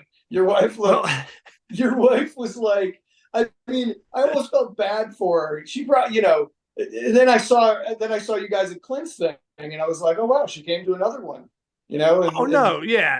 But that one day, I guess maybe it was sitting through the arm wrestling and waiting for everything to start. I was gonna say, the thing about that is we get there, and like there's so many people, because there's like, I guess, multiple states and multiple teams are arm wrestling. Yeah. Before the grip stuff happened. So like, I mean, I'm literally like, I don't know who I'm talking to. I had reached out to you because I think Jed had told me. So I'm like, hey, I want to do that grip thing. So I had like sent you like 1 or 2 messages on Facebook, but I don't know you at all. And you're like, yeah, just get up with me at the event, whatever. So like, you're emceeing up on stage, you're emceeing. There's like, I don't know, 200 people out there just running around with, folding chairs everywhere. It's fairly chaotic, and I'm like, I'm supposed to do a grip thing after this. Yeah, I'm like, I'm gonna do a grip thing after this. I don't know what's gonna happen, but I'm pulling on the axle and a Saxon or something. But yeah, so I think I like hunted you down because I was like asking somebody, I'm like, where's this James guy at? Like I'm supposed to come here and talk to James, and like in between like intermissions or something, you're like, yeah, it's gonna happen afterwards, whatever, just hang out. And I'm like, all right. So I said that. Yeah, no, like what you were like in the middle of like doing stuff, but you basically were like, yeah, we're going to be doing the grip thing after this. So once all this wraps up, I wasn't a dick about it though, was I? No. No. Sometimes when I'm announcing an event and people want to have like, I don't know, fucking story hour with James and come up to me and talk to me, I'm like, yeah, I'm not in the middle of something here. I'm not trying to like run brackets. Carry on. Tell me about everything that's going on in your life. No, don't distract me. This wasn't bad. I'm not over here trying to do fucking math or anything. It's this was a good interaction. So this was a good interaction. And so I'm like, okay, I'm just going to hang out and watch arm wrestling. So it's like at the time, I'm not really familiar with it and I don't really care. And like you said, me and my wife are just hanging out, but then after like certain matches, it's like you get one guy's like banging on the table and like cussing someone out, and then you're emceeing and you're like cracking jokes on him. I'm like, I'm starting to like bust out laughing at like how you're like clowning the people that are freaking out and getting into fights over the matches. And I do my Don Rickles routine usually. Yeah, but basically, but like, so me and my wife are watching it, and it gets to the point where like, we don't know anybody's names, obviously, but we're like, oh, hey, blue shirts back up. Cause it's like, we're cracking up at like, I don't know, certain people because of the dumb shit they're doing. And it becomes actually like, I forget that I'm even going to be doing a grip competition because I was so entertained by the arm wrestling that was going on. So it turned out to be a good thing. And like kind of a funny thing, but yeah, it's like, dude, I'm just there to do a grip thing. It's like, I'm in the bathroom just taking a piss, and some dude like walks up next to me and he's like, what weight you pulling? And I'm just like, I'm just here for a grip thing, dude. I don't arm wrestle. Like, like, what the fuck? I don't know what's happening. There's so many of these guys. You see a lot of this in like young arm wrestlers or new arm wrestlers. They're so insecure that if they see anybody that's anywhere near their weight, they have to ask them, hey, what class you in? You know what I mean? I'm like, I'm just here to do grip, dude. Them up or something, you know? I'm like, I'm just doing grip, and I'm trying to take a piss, and I'm going to do a grip competition. So I'm, I'm not your enemy. Like, what do you? And besides, like, we're at the urinals. What, we having a conversation? You gonna reach in and give me like a reverse rodeo grip or something? Like, what are we doing? So let's talk about this later. Yeah. But now I was going to ask you, like I said, with that being my first competition, do you remember anything from that competition, or that being the first time we ever met? Very little. I remember very little from that competition. I remember being exhausted, after you had emceed for who knows how long. Right. Yeah. I remember making fun of that one guy, who had like the real tight tank top and blonde hair slicked back. And, he seemed to be in a hurry, and I was telling him like, hey, look, man, they'll wait for you. I know you're filming an underwear commercial after this, but, keep your Calvin Kleins on, pal. You know what I mean? But I remember that, but because I always remember good jokes, but yeah, I kind of feel like you did real well. But I don't remember much about it now. I lifted okay for it being my first time. Right. But yeah, I just, like I said, it was my first introduction to a true grip competition. Yeah. And you were the host of it. So I felt like, since I'm interviewing you on the show now, here 2 to 3 years later, whatever it is, it was just worth mentioning, like, oh, hey, do you remember that? Because like, that's when we first met. Well, I do remember you being there and again, like, representing yourself well. I also remember there being an issue with the anvil handle. Wasn't there? Didn't you point out there was I don't even remember. I just remember just being like, oh, for fuck's sake. You know what I mean? it was the last event. It was like the last event of the whole night. Yeah. But no, so like I said, that was my first competition. And then since then, like I said, I stuck with it and everything like that. But I just give thanks to house a few times too. No, yeah, I've been out and trained multiple times and done and did some really cool shit too. But and you never posted this from the event, by the way. And I wanted this video of you lifting that Schuessler Eagle Head 35 by the hub. Yeah, I thought I put it on YouTube. I might have to go back and check. Oh, okay. It might be on YouTube, but not Instagram. I don't know. Yeah, that was a wild lift, man. I'm telling you, that is like, I know you said you feel like it's comparable to an old school York, but I don't know, man. I've never felt an old school York that's that hard. It's tough for me to say sometimes too, because like I said, I don't know. It's like if you're cold, everything feels impossible. But then when you're warmed up after a competition, sometimes, so it's tough for me to say. And to be fair, I've only had most impressive feats. And to be fair, I've only had my hands on one deep dish York plate ever to hub. So I don't have like a variety. I don't have James Fuller's catalog of plates to just mess around with. Right. So I have limited data on what hard hubs are. I've done a decent amount to kind of know, but Yeah, I haven't, like, I don't have like 6 deep dishes in my backyard. You know what I wanted to ask you? What's up?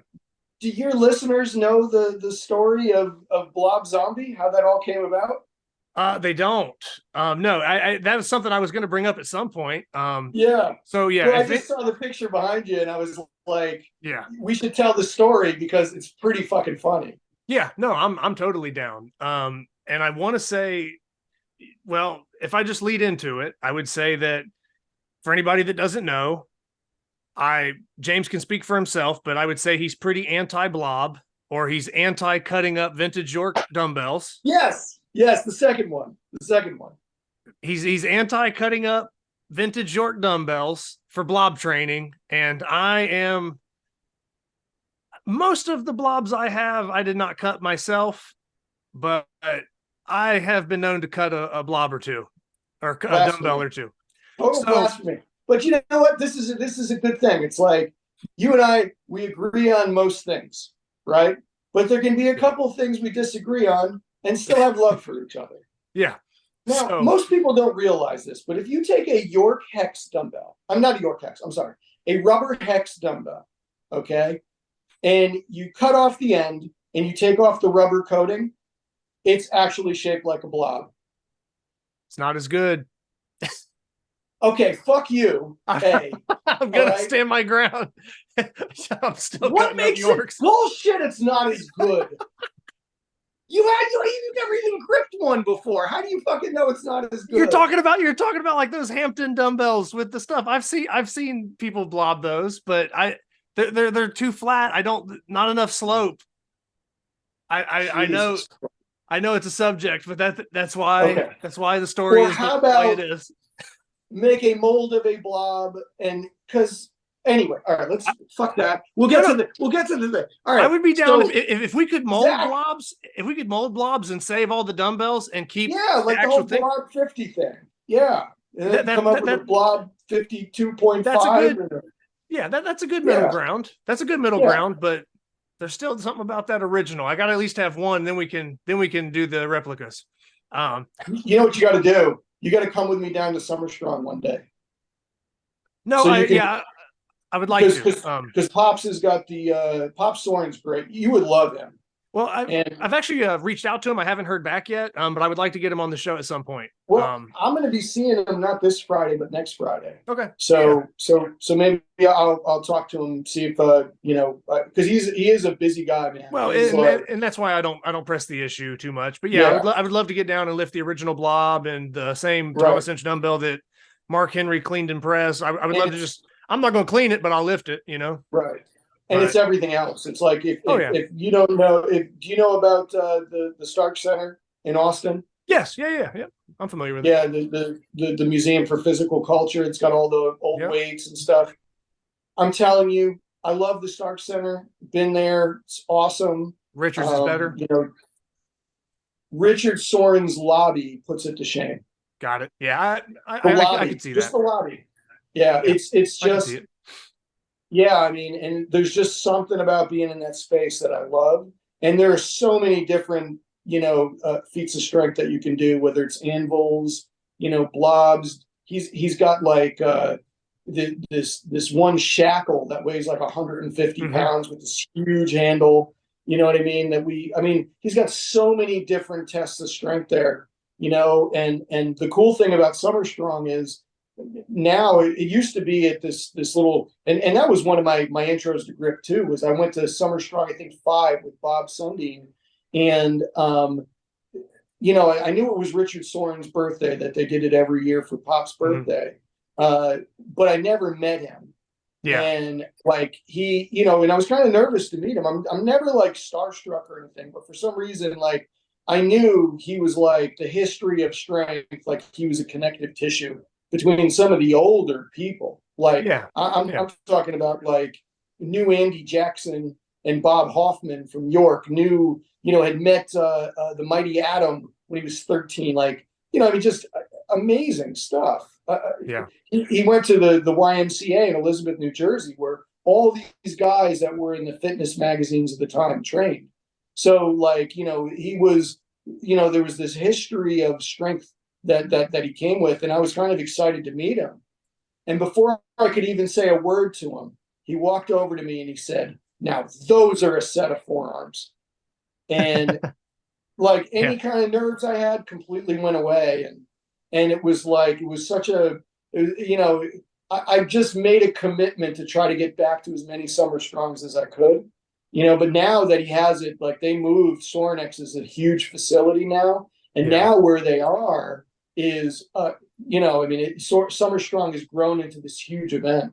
It used to just be like, you know, the first Summer Strong I went to, I think it was Rich Williams had pressed 2-inch dumbbells overhead like 18 times. Andrew Derniet had one-handed deadlift without straps, 455 pounds. Like, you know, there were just all these really cool feats of strength going on. And I loved it so much. You know, I wanted to, you know, I wanted to be able to do some of the stuff that these guys were doing. And it was one of the things that really got me interested in doing, you know, general feats of strength. Was going to Summer Strong. So I always recommend people go to it. It's a blast. And then after the event, you know, it's just doing feats of strength. You know, one year it was me and Chris Ryder and Derek Poundstone, and we're just tearing phone books and stuff. And it was, you know, I mean, just like, I don't know, man, those are the times, you know, it's so great to get together, meet new people, strong people that can show you stuff and just hang out, man, you know, and kick it. I mean, yeah. And with it being like a couple hours away, it's definitely on my to-do list. And like I said, so I definitely, even if it's going with you or one of these days planning a trip to get down there, I definitely like to do that. So it'll happen. So back to the blog. I was gonna say, back to the blob stuff. Now, I'm not gonna go to war. I'm not gonna go to war with you on blobs and cutting them or not. But we can tell the story of the name. So Zach's idea was to film a zombie movie, which I fucking loved. The idea was that I had to protect my, you know, my bevy of dumbbells, my lot of dumbbells on my beautiful York rack, old school York rack with a full set of dumbbells that, you know, Zach and other gripsters would come after it gets dark and try to raid my garage. And I'd said we could call it Blob Zombie. And then you became Blob Zombie. Or I started calling you Blob Zombie. Yeah. Now this is what I love, man, because this is, so I've given people nicknames now that they've created businesses around, that they've had tattooed on them, you know. There's Ron Klemba, who I nicknamed the High Chief, has High Chief Muscle Cream now. You know, it's so cool. Like I love giving people a nickname that'll stick. So you know, Blob Zombie. That's where and obviously that's kind of like, I guess, a play on words with Rob Zombie. You know, if people can't pick that up, it's like, okay, whatever. But that's why they can't connect the dots with that one. They're not my kind of people. Yeah, exactly. But yeah, so it was kind of like, I was joking saying that, like, you know, James has these dumbbells and it would almost be like Holocaust type stuff. Like you're hiding them in the floorboards. You know what I mean? Like you're hiding them in the attic in the floorboards. The Holocaust is not funny. I'm not laughing at that. I know. I am laughing at the fact that I would completely fucking Anne Frank my 135 pounds. Yeah. Because you assholes when you get to it and cut it up. Yeah, because I basically just said like the movie would just be like me or Jed or other people that are like pro blob. We're just constantly in search for these dumbbells, and you're like on the run having to hide them. You know? No, I'm sitting up there with the double barrel sawed off like fucking Elmer Fudding you motherfuckers in my front yard. Limbs are flying off and shit, and you just keep coming. Yeah, dead eyes. You know. So I got news for you. Spielberg. Okay. That's who we got to reach out to. So with that being said, it's like that was kind of the premise of the movie. We were joking and saying like, yeah, it would just be, you know, these zombies or they're basically like zombies trying to get to the dumbbells and cut them up, and James is trying to protect them, and then Blob Zombie was like the name he suggested, and then that's just kind of what it became. So right. So that's why I was looking at the poster, and I just couldn't and help that's it. what the poster is it's supposed to be so awesome. a It's blob, so awesome. Out of the dirt, blob zombie. And Joe Hodgson did the artwork for me, and it turned out really cool. So I thank Joe for doing the artwork. And like I said, it's hilarious that you came up with the name and everything. But if anybody didn't know that, or they haven't seen me wear like a blob zombie shirt or something, whatever, that James is the one that granted that title, and that came from us talking about that kind of a movie or something, or that premise. But it'll be low budget, but it'll be like Attack of the Killer Tomatoes low budget, where we'll use the low budget aspects of it to make it even funnier. Like we'll make it so campy, and it'll be so obviously, it'll be like a Norm Macdonald joke. Do you think we do you think, I think with the right amount of work, we could probably get it on Tubi, you think? Think we get it on Tubi? What? I got news for you. You're giving me a lot to think about. Okay. So, but yeah, like for anybody that doesn't know, like, call some people.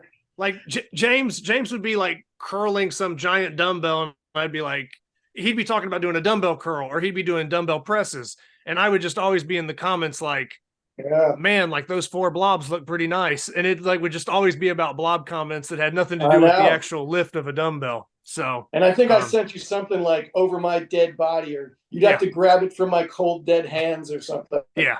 So that's a little bit of background as far as us messing around about the cutting up of the dumbbells and all that, and how Blob Zombie came about. So yeah, James, I'm glad you kind of brought that up, because that was one I wanted to kind of touch on.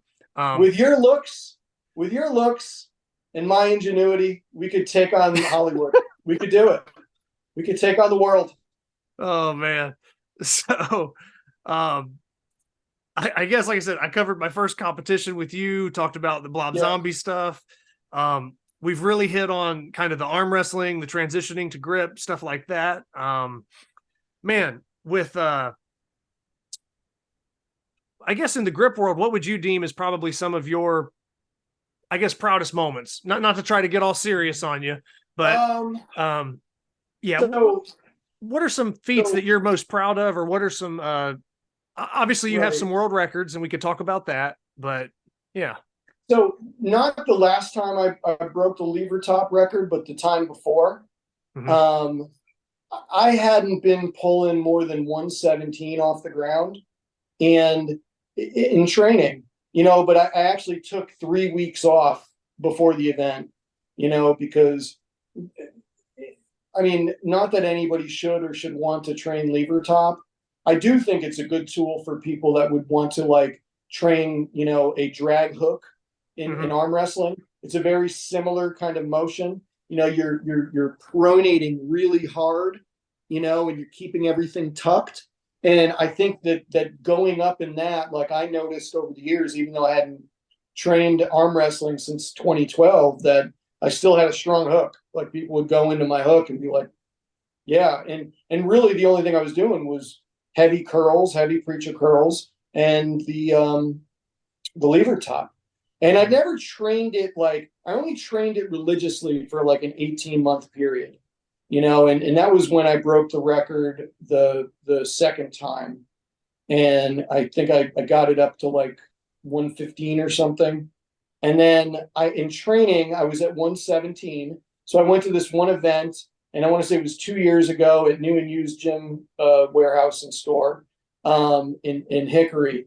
And I just, my third attempt, I hit 117 point something, and I was going to just pass because we had like 3 more events to go.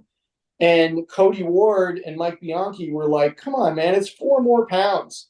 Just try it. And honestly, dude, I mean, I got my head right and everything. I was kind of moving on to the next event, but I got my head right and I got under it. And it was like, it was a good lift.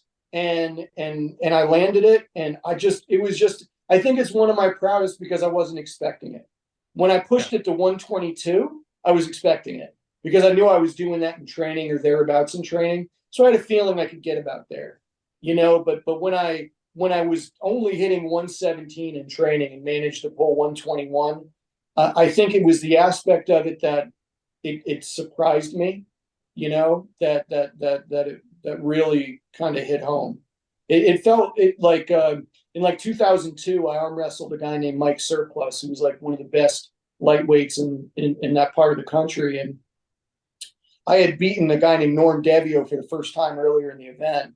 And like the next match, I had Mike, and they called him Flash, really, really strong puller. And I beat him, and the place went fucking nuts, you know. And I was as surprised as anybody in the building. And I think honestly, I had that same sort of feeling when I pulled the lever top, that 121 on lever top. Yeah, kind of like all the stars aligned, and you weren't really expecting it. The day I pulled 255s, I pinched 255s for the first time, was a very similar thing, because it was one of those days where I had tried it and missed like dozens of times, and I started to cut the webbing on my thumb. And I literally went into my car, because it was just one of those rare cold mornings, you know, and it was like this cold, dry morning. And I have pretty bad arthritis in my thumb, in both of my shoulders and stuff. So I literally just went into the car and turned the heat on, you know, and I'm sure Bob was up the hill thinking about what a pussy I am, because I was, you know, in the car sitting in the heat. But I was like, I got one more shot at this thing today. And I went up the hill, I walked over, I grabbed it, and I pinched it. I picked it up, and full lockout and all the way down. And, you know, that was one of those things where it didn't take me very long to get to 245s pinch. I could pretty much do 235s out of the gate. You know, 45s were only a couple of months down the road after that, when I first lifted them way back when. But 55s, man, that took me a long time to get to, and a lot of training and a lot of frustration, because, you know, it's not a linear path with one-handed pinch, because one-handed pinch, there's some days where, you know, chalk is sticking to the plates, and or I don't know, the dew points at a certain level where the plates feel grippy, you know, and you could sit there and you could do holds and reps and stuff like that. And you could come back the next week with a similar weight and go to pinch it, and it's glued to the floor, you know? So with those friction lifts, they can be very frustrating to train. And I didn't think it was going to take me like a year and a half to go from 45s to 55s, but it did. So that was one that I was pretty proud of. I never was into grippers, but I had this one event in Tennessee where I missed on a number 3 that was 8 pounds less than one that I hit. And I think the fact that in my second attempt, I missed this one gripper that was like 140-ish or whatever it was. And then I hit it in my third attempt. And then in my fourth attempt, I skipped over like 2 grippers, and I just said, fuck it, I'm going for it. And I mean, it's not a big number by any means. It was like 147 back then. But the fact that I went and I jumped 7 pounds, and a 7 pounds from a gripper I missed, and then managed to summon up whatever I needed to get it, that was a thrill for me. And like I said, it's not a huge deal. I ended up setting heavier grippers than that, you know, later, you know, past, you know, beyond that. But at that time, that was such a big deal to me, you know. Yeah. I'm trying to think other grip feats. Because you've done like you've done like a 3.5 with a Mash Monster set? Yeah, very light one though, like a 168. Okay. When Vinny came to my house, he actually has one that's rated at like 159. You know, okay. I have I've been having these elbow issues. Yeah. But you know, there was a time a couple of years ago, but it was a little over a year ago, where, you know, I was getting to a point where I could like double a medium to heavier 3, and, you know, from an set. And I had a gold gripper in the 170s, one of my 3.5s. And I just started developing the elbow pain, and, you know, it's just, that's the frustrating thing. You know, I find as I get older, it's like, I just can't train grip as often as I'd like. And there's certain things that I do grip wise that flare up this elbow pain. And it bothers me, because, you know, I really love training heavy curls, and it could just be one of those things, you love what you're good at. You know what I mean?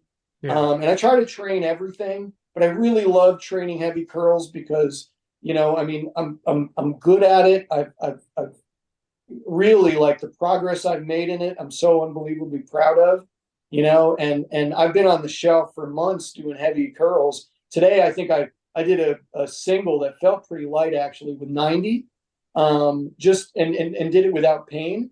But I was getting really close to being able to strictly curl just standing a 120-pound dumbbell, like really close before this started nagging me. Yeah. And now it's like, I mean, I don't know, it's frustrating and I want to get back to it. So yeah, but grippers is one of those things where, I have a bucket list. On my bucket list of feats, closing a light end number 4 is on that list. And so is lifting the inch. And I've been close a bunch of times. I've had it up mid calf. I tore that pulley in this knuckle. It's middle finger, middle knuckle. Gotcha. And it could be a hand size thing. I don't know. I can't train it frequently. It will start really aggravating me. I have the arthritis in my thumb since 2005 that got diagnosed. So it's like, yeah, there's some injuries going on that kind of make it a little inconvenient.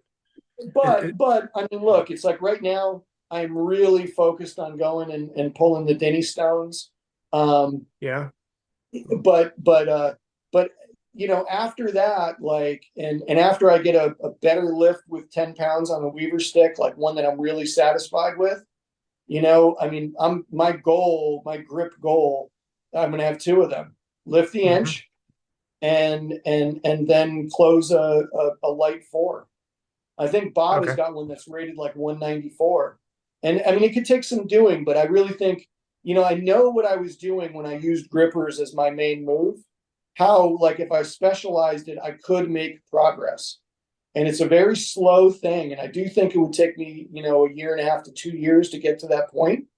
And if I can remain healthy, I think I can do it. But yeah, I mean, maybe one of the limitations is the arthritis or, whatever I have going on in my elbow, and maybe it'll prevent it.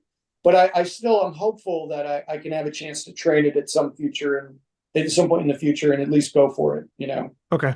Yeah. And now with that being said, you have, you just mentioned the Denny stones. So do you have a kind of a timeline set for that feat in your head? Yeah. I mean, I either want to get out there before I turn 50 or go there on my 50th birthday, and just take a trip out to Europe. Some of my favorite people that I've met going to like world events in arm wrestling are some of the guys from England and some of the and a lot of the people in general from Sweden. So what I wanted to do was I wanted to go out there around my 50th birthday, lift the Denny stones, and then make it over to the mainland essentially, and just travel through Europe. And so many cities. I'm one of those people that when I travel, I'm really into culture and stuff. I'm not the kind of person that's like, oh, here's a resort on the beach that looks like every other resort on the beach everywhere else. This one just happens to be in Cozumel or whatever. I'm not one of those people. I'm one of those people that's like, Cozumel's a pretty cool island. This is the touristy area. I'm going to rent a scooter or something and ride to the other side and just really, that's just how I am. So I'd love to go to Europe. I've been to different places in Asia, Australia. I really would love to go to Europe and just, explore, and gradually make my way by train up to Sweden. When I had hosted the Southeast Regionals in 2009, Mei Lin, I think she got divorced. She was Mei Lin Kleinsmith at the time, was a Swedish world champion, and her and her brother Danny came and stayed. And I mean, we became fast friends. And I always said, like, I always love the people from Sweden. They're so fucking cool. If you go to a world event, I'd love to just, gradually by train, make my way up and maybe leave, because I have another friend who I knew who was a Charlotte arm wrestler. She moved to Finland. So, maybe just make the trip all the way up and around, take a flight from like Helsinki back home, flying to Scotland, lift the Denny's, go on an adventure, make my way up there and then fly home, and that's a bucket list trip. Yeah. So with that being like a bucket list type deal, and the Denny's maybe being the primary thing, as far as feats of strength while on this trip, you're taking in the culture and other stuff, or you'd have other things other stops you'd want to do. Are you interested in any other stones or any other feats of strength while you kind of make your run, or would it be kind of like knock that out and then enjoy the rest?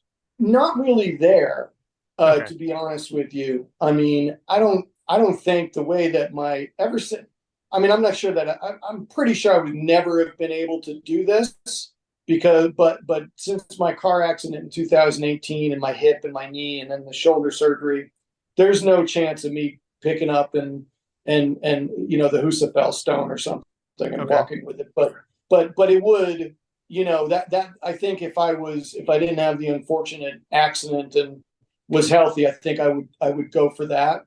But honestly, the place that I really want to go, and I might go next year, and this might be a really good guest for you too, is I want to go to John Oka's, and John he's out in Maui, and he's got so many different stones, ringed stones, and he's got a couple that are very comparable to the Denny's. And I know they had that terrible fire and everything, but my wife and I were talking about taking an anniversary trip out to Hawaii, and I would, of course, John is such a good guy. He's such a generous guy. I mean, again, he's kind of like a Nate Browse, where it's like, let me just give so much of myself to people. He of course opened his home up to us and stuff. So I definitely, that's another bucket list trip. I'm not going to lift the Hunsacker stones. I'm not pulling some 1,000-pound stones, but he's got some that weigh in the 700s and stuff that I think I'll be able to lift, if not walk with a little bit. So no, that'd be pretty cool. Is there anything else along the lines of, I guess, future goals, or is that pretty much sum it up? Do you have anything maybe that's slightly outside of grip? Do you have like another strength goal that isn't number 4 or Denny Stone? And what would that be? I mean, so I think of it like this, okay? This year on my birthday, I finally got to a point where I could deadlift 500 pounds in a hack style deadlift, conventional deadlift, and Jefferson deadlift. So I want to maintain a 500-pound deadlift through 50 years old. I want to pull triple body weight on a trap bar, and I'm close to that. That might be a month away, 2 months away. My goal is always maintain at least a 300-pound bench press. Just maintain it. Yeah. I have a set of, I need to get one more, but when I was younger, I was able to do flat presses with 130-pound dumbbells. I'd like to get back to that. I think I'm pretty close. I'd like to get back to that, especially at a lower body weight. God, I'd have to look through them. The 10-pound Weaver stick was on the list. Farmers walking the 200-pound Zuvers by the rim was another one that's on the list. So there's feats of strength. I do want to get a good curl, strict curl with a 120-pound dumbbell. I do want to do that. That's standing up though, right? You're saying that's like a strict curl standing? Yeah. Because you have here that you've preacher curled 154-pound dumbbell. Yeah. I mean, I didn't post the video of it just because, you don't know this, but that day that you guys all came down, the first day of filming, we were in that garage. You remember how hot it was in that garage? Yeah, I look like I jumped in a swimming pool. Yeah. It was like 93 outside, and in the garage it had to be 115, especially with the lights and everything, those huge lights they had. So that night, I had some heat exhaustion, really bad headache, like migraine level headache. Felt like and that's also because you were in there the whole time. Yeah, I mean, other people would kind of file in to do their interview or to do their little feat, but you were in there with the film crew the whole time, and I mean, it probably, I don't want to be like over exaggerating it, but you were almost like in a sauna for like the whole day. Yes. Yeah, that's what it felt like. And the next morning I woke up feeling awful. And the next morning was the day that they were going to film me for 3 hours, 3 to 4 hours. We ended up doing feats of strength. And then after that, they interviewed me for 6. And during those 3 to 4 hours, it was like the first thing I did, because I told them, look, if I'm going to do this, I got to do this like now, was I had a little bit of a warm up. And then I did a 154-pound preacher curl, because that was always my lifetime goal. It was my original weight class in arm wrestling, 154. It was on, my sorry little weak bicep that everybody used to rip through, and it was just one of those things where I was like, I wonder if I could get up to 70 kilograms, 154 pounds. And was that like a plate loaded setup? Yeah. Or, okay. Yeah. Plate loaded. To make that exact and everything. Yeah. We weighed it, everything like that. Then they had me bending like 20-inch by half-inch cold rolled steel, some smaller horseshoes. My elbow was healthy back then, so I was closing like number 3 grippers and stuff for them, doing pull-ups with over 100 pounds around my waist, stuff like that for them. Mm-hmm. Just pretty much anything they wanted me to do. I ended up doing like a 500-pound deadlift for 4 reps or something. Like, they had me do like all of this stuff. And dude, I mean, I felt so awful from the night before, you know what I mean? But I somehow was able to do all this stuff, I didn't share any of it because it's going to end up in the film, or some of it will. And also because like I wasn't filming it. I was just like, you guys, if you want to document this, just know that I've had my eyes set on this goal, for more than 10 years. I wanted to curl and so you haven't had access to that footage? That's just stuff that they've done? No, yeah. Okay. Yeah. So then that'll be kind of cool if you get to see that kind of like you said, have to wait a year for the documentary. Maybe I'll tell you what, you see it, like, if those motherfuckers don't put it in that movie, they're sending me a clip of that, because bullshit. Yeah, you'd have to. Yeah. You'd have to. Yeah. I mean, even if it doesn't make the final cut, like, at least send me that footage. Like, come on. I did, like, they had me do multiple reps of just a 100-pound dumbbell hanging here. I think I pinched 245s or transferred 245s. I can't remember. Just some, I was reversing 60s, stuff like that. I mean, just, I tore some cards, tore a good sized phone book. It was one of the only ones I had left. And it was it was like one of those that you leave in the garage.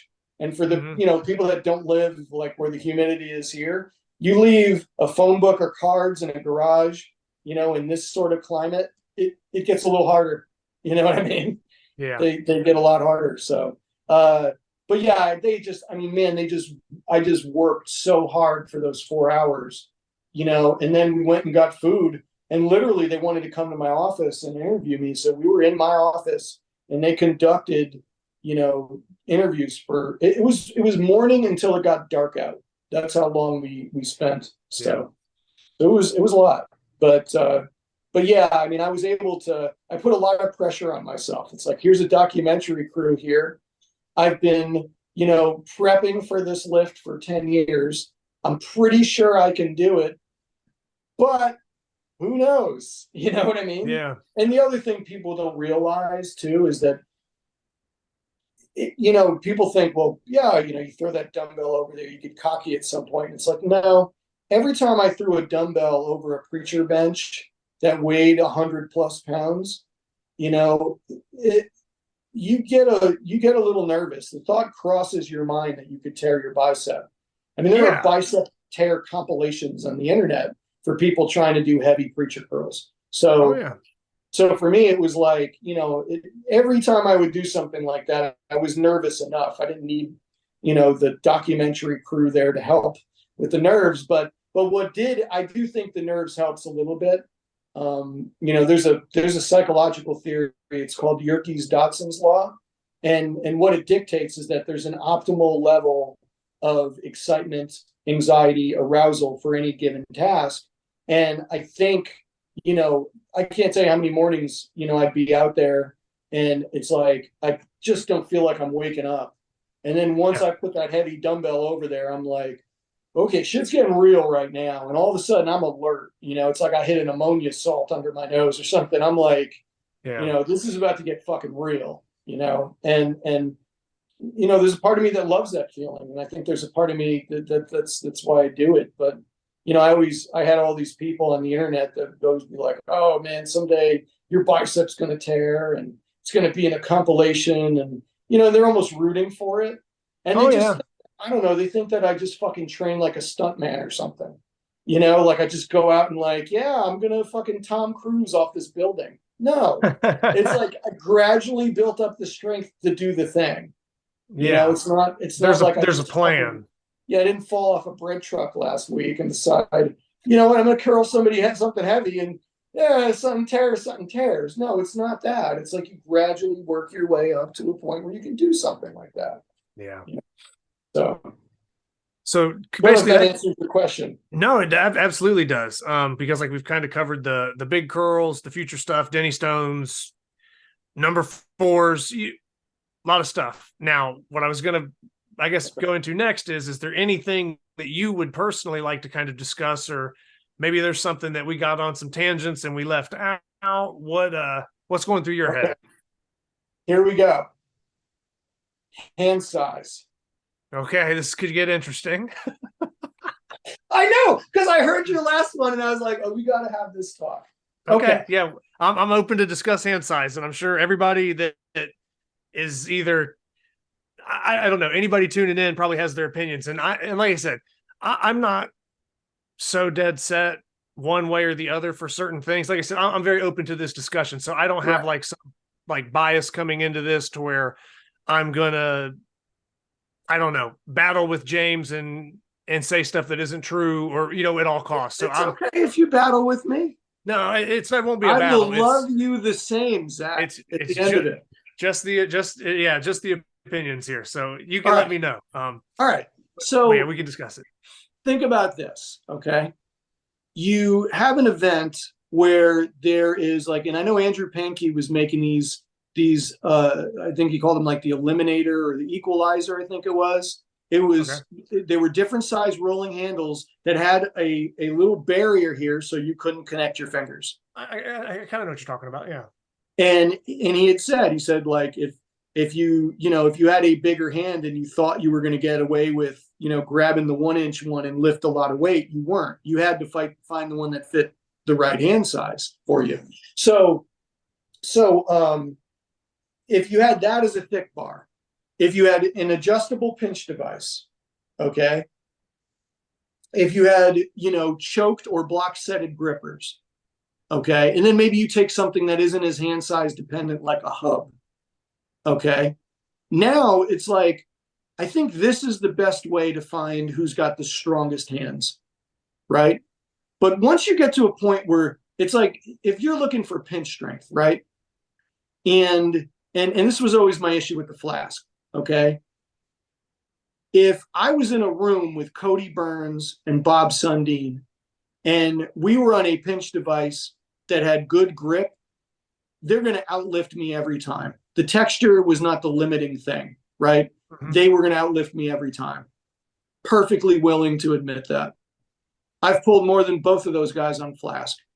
And my point was that if Bob Sundin, who I've seen add weight to, 255s and can pinch him, if he can take a Euro and load it up to 112, okay, which I've seen him do, okay, if you're testing something like the flask and he can only pull 74 pounds and I'm pulling 20 pounds more than him at an event, come on, then that's not a test of pinch strength. But if you take an adjustable pinch device where the texture is not the limiting factor, I think you can fit that pinch device to whatever your hand size is. That's fair.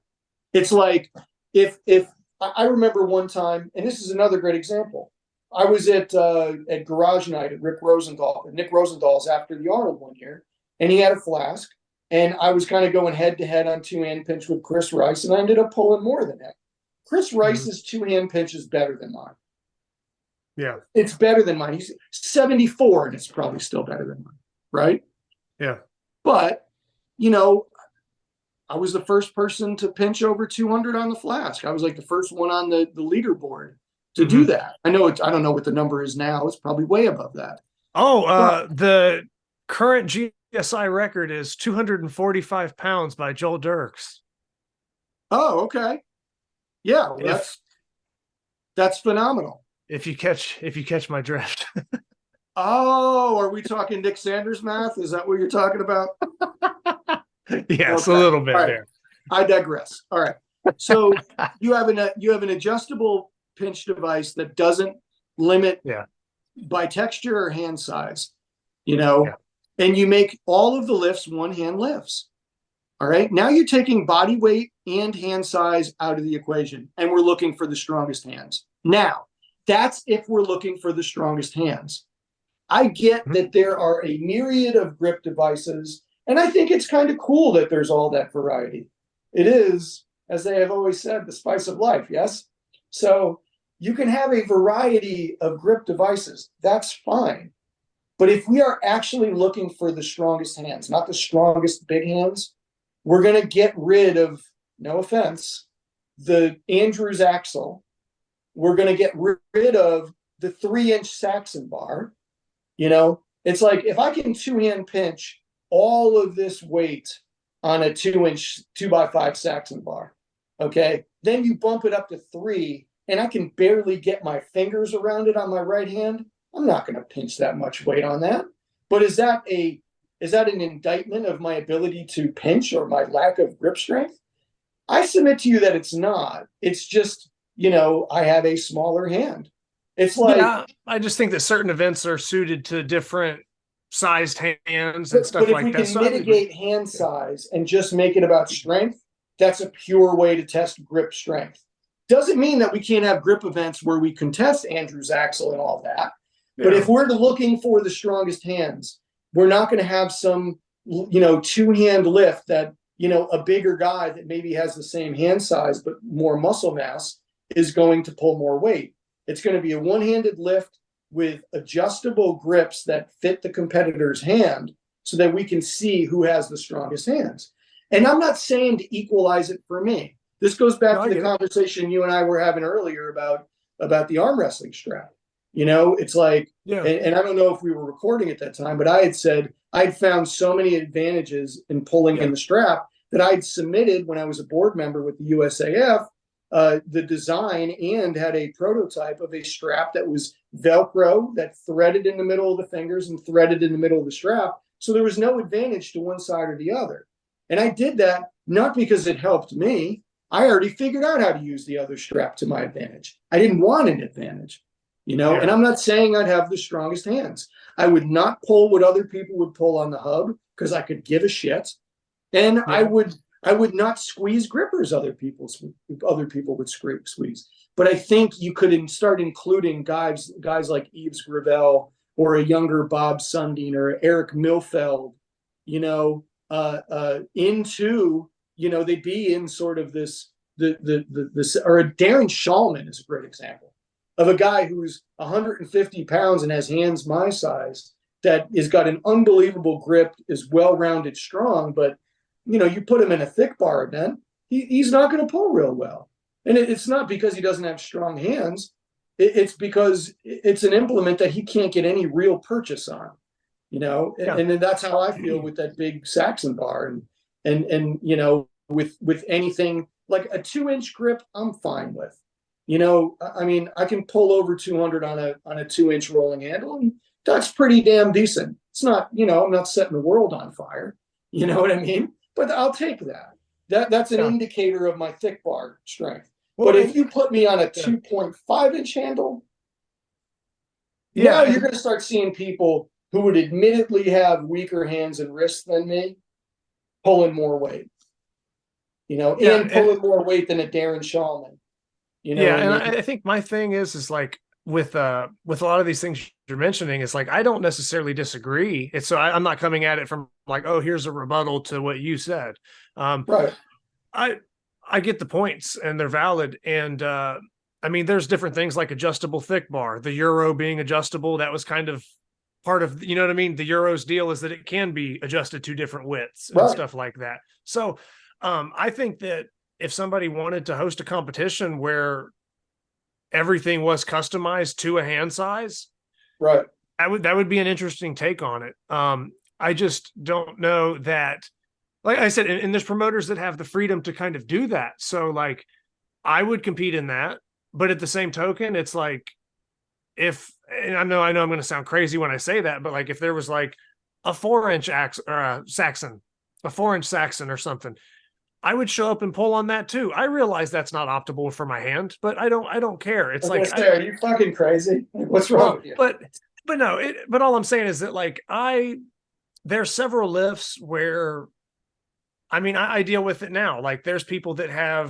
I don't have a giant hand, James. I mean, and you know that. No, I know. I know. My hand is not much longer Guys than like yours. You and Aaron Corcoran amaze me because you're sub 8 inches. And you guys can, I've seen you guys both do amazing feats that have blown my mind, So I'm not necessarily like my hands. Here's how I mostly would sum it up to people. My hands are like long enough, skinny enough, big enough, whatever, to where I can't really bitch about hand size, but it also doesn't really grant me any great advantages. Like when you see me lifting on rolling handles, right, I don't have the ability to hook grip them and all this other shit that some guys do. So I feel the same pain when I see somebody on a 2-inch handle and they could literally hook grip it and it disappears in their hand. And I'm like, hey, there's a gap when I'm lifting it. So I feel the same pain, but at the same time, I just, I would be open to adjustable setups or adjustable things. It's just then, how much, time setup, adjusting multiple platforms. I don't know. It doesn't matter, but that would be up to the promoters. Clip. What's that? Unclip. Clip. No, and that's fine. That could happen. Like I said, I'm not opposed to it. And I would compete in a competition like that. But like I said, I would also compete in ones where maybe I don't have the greatest advantage and I wouldn't necessarily feel too bad. It's like, so I just that year and I did the arm lifting thing, and it's like I didn't see that as like an indictment of my lack of hand strength. I've been to 2 events where I have competed on devices where there have been 2 different guys, both with 9+ inch hands, that completely blew me out of the water in during the meet. And then afterwards, when we arm wrestled, and one of them I have on video, and I'm not going to throw this guy under the bus, but when he went to pull against my hand, he was like, oh my God, it doesn't budge. Your hand and wrist don't move. Yeah. And I mean, his would just fold right over. And it's not, again, it's like, for what he does, he's fucking unbelievable. But if we're trying to measure hand strength, you're not going to tell me he had stronger hands than me. Because when we were hand to hand, it's like, he was in a vice and he knew it. But he outlifted me on one of the thick bar things by more than 30 pounds. You know what I mean? And I think that would just be an example of that wouldn't be optimal for your hand. And like you said, that's not necessarily. But I still go and I compete. Yeah. And I still have a good time. I'm just saying, if from a purist standpoint, if we're looking for the strongest hands, let's look for the strongest hands and not the strongest big hands. No, and like I said, I get the point. So I'm not like trying to fight it at all. It's just that I think that would be something that the people that host or promote should start trying to implement, or that should be something that they should kind of start doing. And with that same token, it's like there are other people that maybe the 2 3/8 is optimal for them. And that's like when you get into a certain range or when you get into a certain grip, it's a vice. Maybe 2 3/8 is someone else's vice. So it's like, who am I to tell them that they can't lift on that? And then I make them lift on something smaller that You don't have to tell them. I'll tell them. okay, well, but all I'm saying is this: there's so if much it's adjustable. They can choose that width, and I can choose another width. That's what I'm saying. Yeah, Look, no, like I said, I get that, and I think it could be implemented. Yeah, and I'm not opposed to implementing that. Or like I said, if it was a hand size thing, I guess here's how I'll sum it up for me. Like, I'm open to that competition setup with everything being adjustable. I would compete in that. I think I would do okay in it. And would it maybe rid me of having some 8 and 9 inch hand guys beating me that probably couldn't? yes. Like what I'm saying is like right now, if I had 9-inch hands for like inch bell lifting, I would lift some serious inch bells. Yeah, of course. I If don't I had I get 9-inch hands, they Yeah. wouldn't leave my underwear. But yeah, I get you. No. but So yeah. I have 2 events that I'm going to put on at some point. Okay. Are you One thinking of of them is- implementing something like that with all Yes. adjustable stuff? Okay. And I'm going to call it strongest hands in the whole fucking galaxy. That's going to be the name. It'll fit on a shirt, I promise. Okay. You know, and and it's going to be that. Now the other one is your mom. Hear me out before you get upset and want to fight. No, I already know. I think I already know what this one is. You know about your mom. Well, I think you guys pitched the idea before one time when I was around. So This is the beauty of it. I can go up to like very large, angry-looking people, and I can say, "Have you heard about your mom?" And they can look at me like they want to kill me, and then I can say, "You're mother of medleys," you know. So it's going to be the mother of all medleys, and I'm going to call it your mom, and it's going to feature elements of strength in every conceivable way. Okay. It's going to be like one of our old school AGP medleys, only it's going to be bigger and badder. And there's going to be nowhere to hide. Like it's just going to be fucking amazing.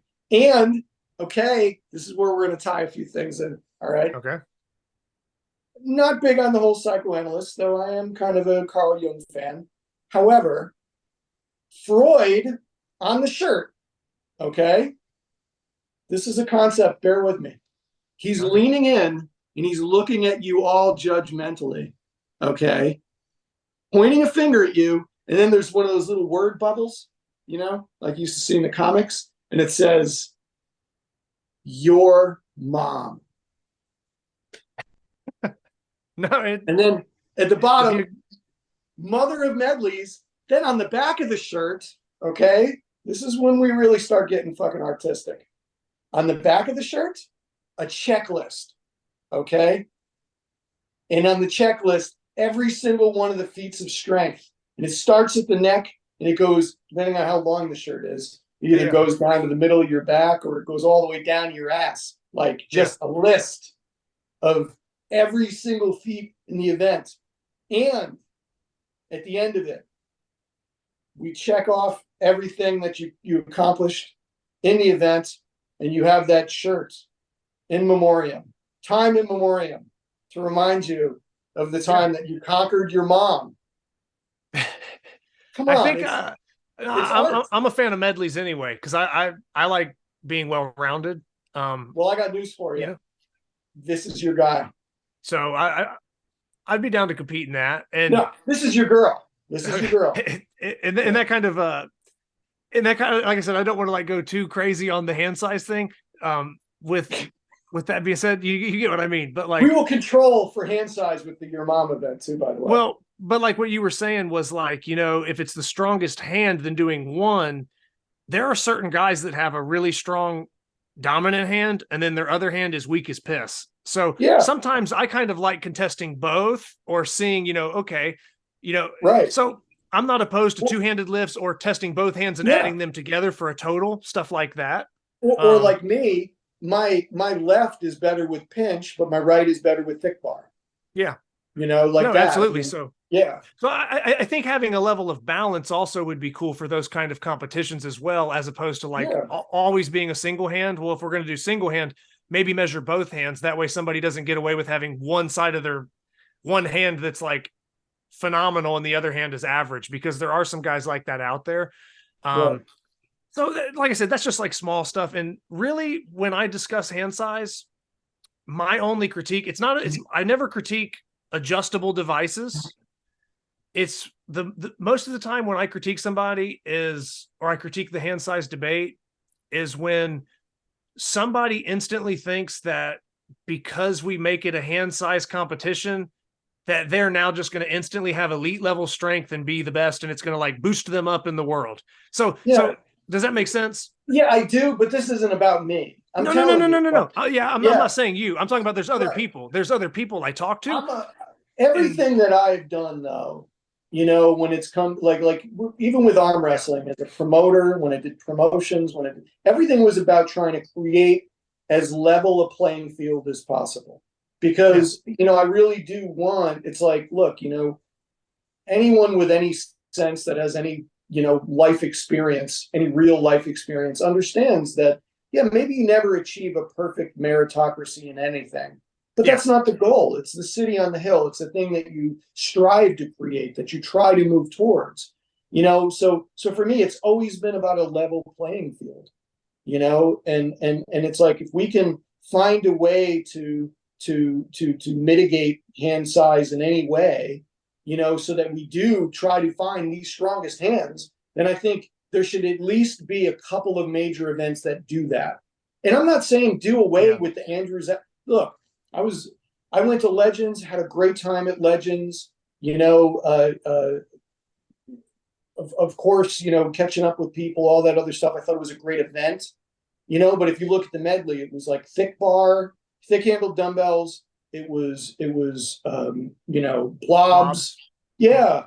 And it's like, I think that that's great. I think that there should be events like that. I'm just also saying that, like, you can call it Legends or call it whatever, but if you're looking for the world's strongest hands, or in my case, the strongest hands in the fucking galaxy, that's a sweet name. Well, but if you're looking for that, you want to find the strongest hand.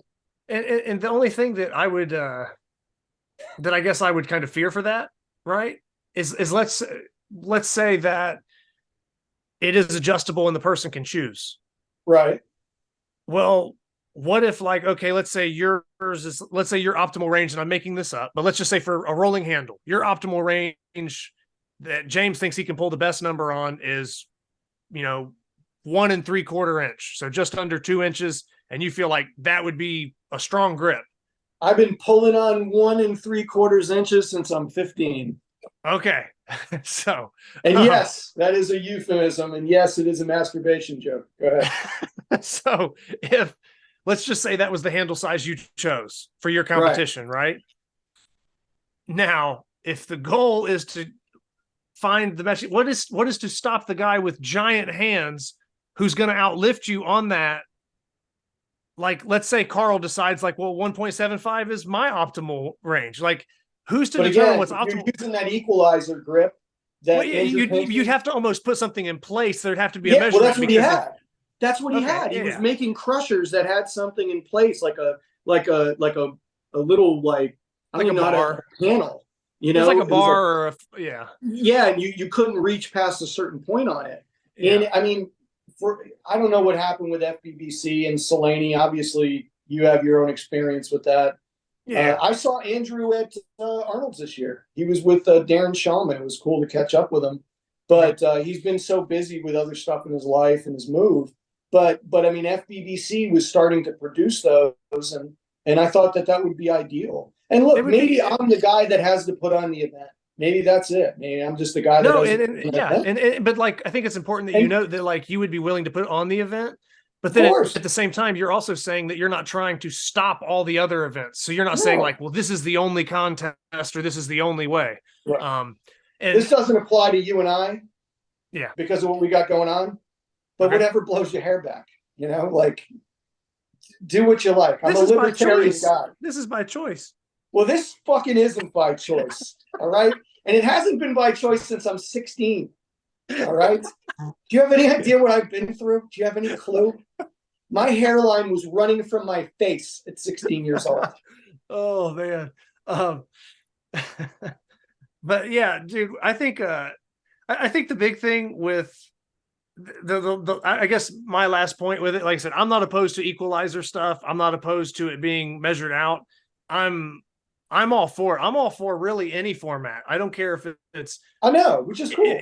If it puts me at a bad disadvantage, I'm still going to show up, and I'll just know the reason that you lifted more is because X, Y, was Z, whatever. But I think and it's not that I'm doing that. It's not like you know Monday morning quarterbacking or you know sweet lemon sour grapes bullshit. It's not that. I mean, look, like I said earlier, man. I mean, 27 years of competing. I got to be honest with you. It's mostly out of my system. I have goals, my own personal goals that have nothing to do with competing against other people. Zero. You know, if somebody could say, well, you know, what was it, Chloe Brennan or something? She was 140 pounds and she lifted the Denny Stones. Okay, cool. That's awesome for her. You know, I'm old and I haven't, and I'm going to try to do it. And the fact that somebody who has a vagina and weighs half of what I weigh did it, you know, fantastic. You know, it's amazing. I'm super happy for her. I was actually there when she did it at the Arnold's. So like, thumbs up. It has nothing to do with my journey or what I'm doing, you know? And it's like, so I don't have any fantasies about going and winning the newly modeled King Kong because they decided to put sledge choke and fucking lever top in it, you know? It's like, would I go and have a pretty fucking good day if they did that? Yes, I would. It'd be fantastic. But I don't care. Like, it doesn't, you know, unless it's at your house, I probably wouldn't go. You know what I mean? And you tell me I got to drive all the way up to Pennsylvania for this or Kentucky or no, but if it's, So I don't really, titles don't do it for me, I guess. Yeah. And I guess for me, if I could just place like where I aim, like my scope when I talk about the hand size stuff is it's not directed at people that have your viewpoint on it. It's more directed at, let's just say there's groups of people that are completely fine with the implements being contested. So they're not talking about changing what diameters or equalizing it, right? There's groups of people that are saying, I'm groups fine. Of huge-handed people with no empathy. No. I'm talking about like smaller hand people. Ready? Listen, I know. So check it out. Yeah. So there's groups of people that have like, okay, I would like to lift on these same implements, you know, the same implements that are kind of, I guess, have steadily been contested for the last however many years. So they're okay with the implements. So they're not talking to like what you're saying about like adjusting the implements or adjusting them to the person.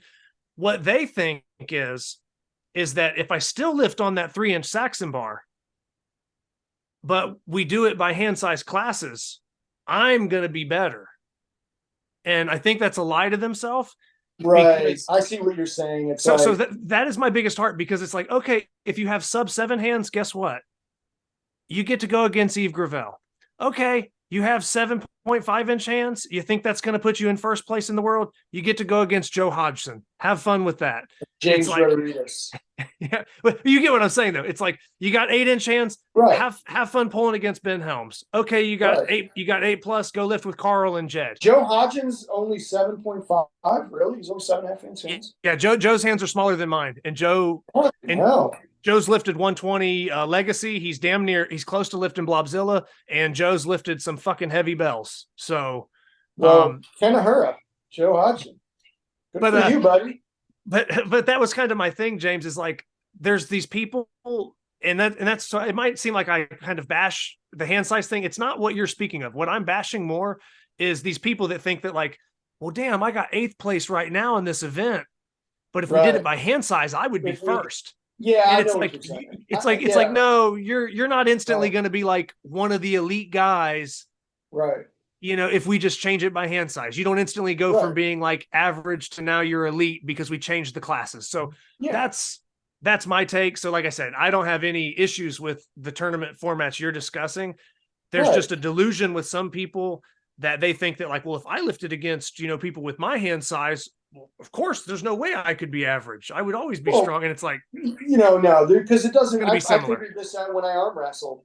You know, you always had those guys who were outliers who could go up Yeah. 2 weight classes and still compete with top 10 guys. You know, I mean, you always had those guys. You know what I mean? So it doesn't matter. There's look, and this is why I was always a big fan of level playing fields and having the best come out. I hated when like there were rival organizations that would put their major events up against each other in arm wrestling, because the dream is always under the auspices of a set of rules by a considerate majority. Okay, the most level playing field possible. The best people are there. See what you can do. Yeah. That to me was always the optimal thing. That's always what I wanted. It wasn't about like, oh my God, I need to dominate these people because then like my self-confidence will finally go up from its fucking basement level. No, it wasn't that ever. It was like all of this, being, if you're trying to be excellent so that you compare favorably to other people, you're insecure. Being great at something should be about being a better version of yourself. It should be the best possible version of yourself. It's living to your potential kind of thing. And to me, it's always been that. It's like, I loved those events where it was like, you had the top 3 or 4 guys in your weight class there, or a huge field of people. Or I'd love to look at a tournament, and rather than thinking about who was in my weight class, thinking about, what if I can win multiple weight classes, or every weight class above my weight? Or if there's a really good guy in the supers who's a top 10 super heavyweight, let me watch him because I have a feeling I might get a crack at him in the overall. And, I really think that and sure, like he's got a bigger hand, a taller forearm, outweighs me by 150 pounds, whatever. I don't really care about controlling for genetics, that much. It's more like, how do we, in the purest form possible, measure the best?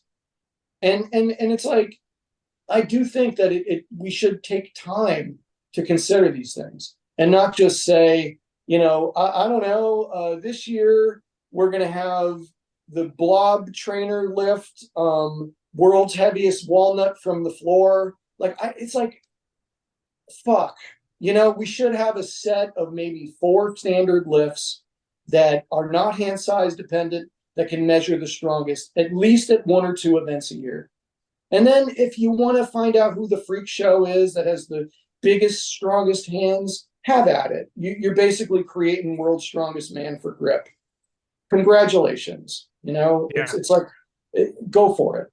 But I'd like to just see if we could create a format where we could find these strongest hands. Because I do think, and I don't just think I think guys like Aaron Corcoran, who might, get checked off because of certain things, in their prime would absolutely have been at the top, if not the very, right at the very top, because of that. Because Aaron's hands are sub 8 inches. And I still say you have to realize all the strength athletes I've met over the years, I mean, I went to his house in Tucson in, I think, 2015, and we had a little training session in, and he did some shit that just blew my mind.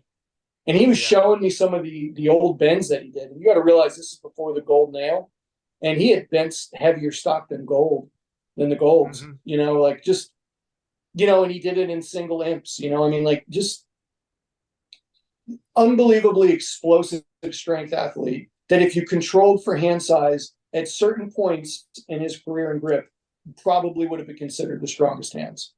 But I think he would be right up there. Yeah, I think he would be right up there. Yeah. I mean, but if you're looking, if he was interested, and I do mean this, and this isn't a knock on Carl, but if he was just interested and decided to show up, because of what I've seen in person with my own 2 eyes, Rich Williams would have the biggest, strongest hands. And that is going to set some people into a fucking tizzy if they hear that. And, that's kiss just my ass. I've seen it with my own 2 eyes. Hell, Richard Soren said the same damn thing. And if I'm not credible enough, no way you can question the credibility of a Richard Soren, Yeah, and that's the thing that, like, with a subject like that, is that it's not to it's not to piss anybody off. And if people take it that way or get Yeah, offended, but they do. people like, do. They can't It's like control you it. And insulted their mother. And well, you Yeah. know, and again, I am putting on an event called Your Mom, but that's not, I'm not yeah, referring no, to your mom. I got So you. no one's insulting your mother by saying, hey, actually, this guy was fucking unbelievable, and when he was dedicated to it, he won 3 consecutive Arnold Classic Mighty Mitts events. And I mean, won them easily and dominated every event.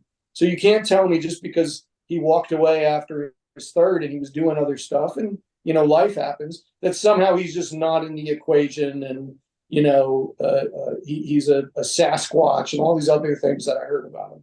Yeah. Well, the thing is too, is that it's like, with what you said, where like you have an opinion about something and you stated your opinion, and that might send people in a frenzy. That's just discussion. That's just life. There might be somebody else that thinks that Carl would stomp him, so, and then people freak out about that. It's like, you get what I mean? It's like, that's the point of what we're doing. What we're doing is I'll tell you what, at this we're having point, discussions. Carl would stomp him on grippers. He would. Carl would stomp any human being that ever lived on grippers at this point. Right? I mean, let's be honest. Agree. Yeah. I mean, he's closing grippers that were, basically things that really good steel benders were using to chest crush for double overhand bending. Yeah. Let's be honest. Like that's no, absolutely. Yeah. So he's going to beat everybody on grippers. You know what I mean? But I don't. That's also, I think, Rich Williams is one of those guys that closed a 3.5 first time he tried it and just was like, well, whatever. Never really got into grippers. If he did get into grippers and he trained it, if you and he's smart at programming, and you have to be that big and that strong, drug free. You have to be smart. You have to be good at programming. Yeah. I think like the biggest thing, James, is like with these opinions and stuff is that like, I don't take anything like personal, because I've had people that like, I bring up something on the show and I'm discussing hand size, or I discuss new people rubbing chalk on something and messing up the texture. And then I get people like you said that they kind of get in a frenzy and then, well, I think you're wrong and I disagree and this and that. And it's like, we are just having a discussion. Yeah. If James says he thinks that Rich Williams can outlift Carl on the axle, if you don't have to like freak out about it. This is just adult discussion, and we're talking about grip strength, and everybody is. Yes. Who can't outlift Carl on the axle? Me.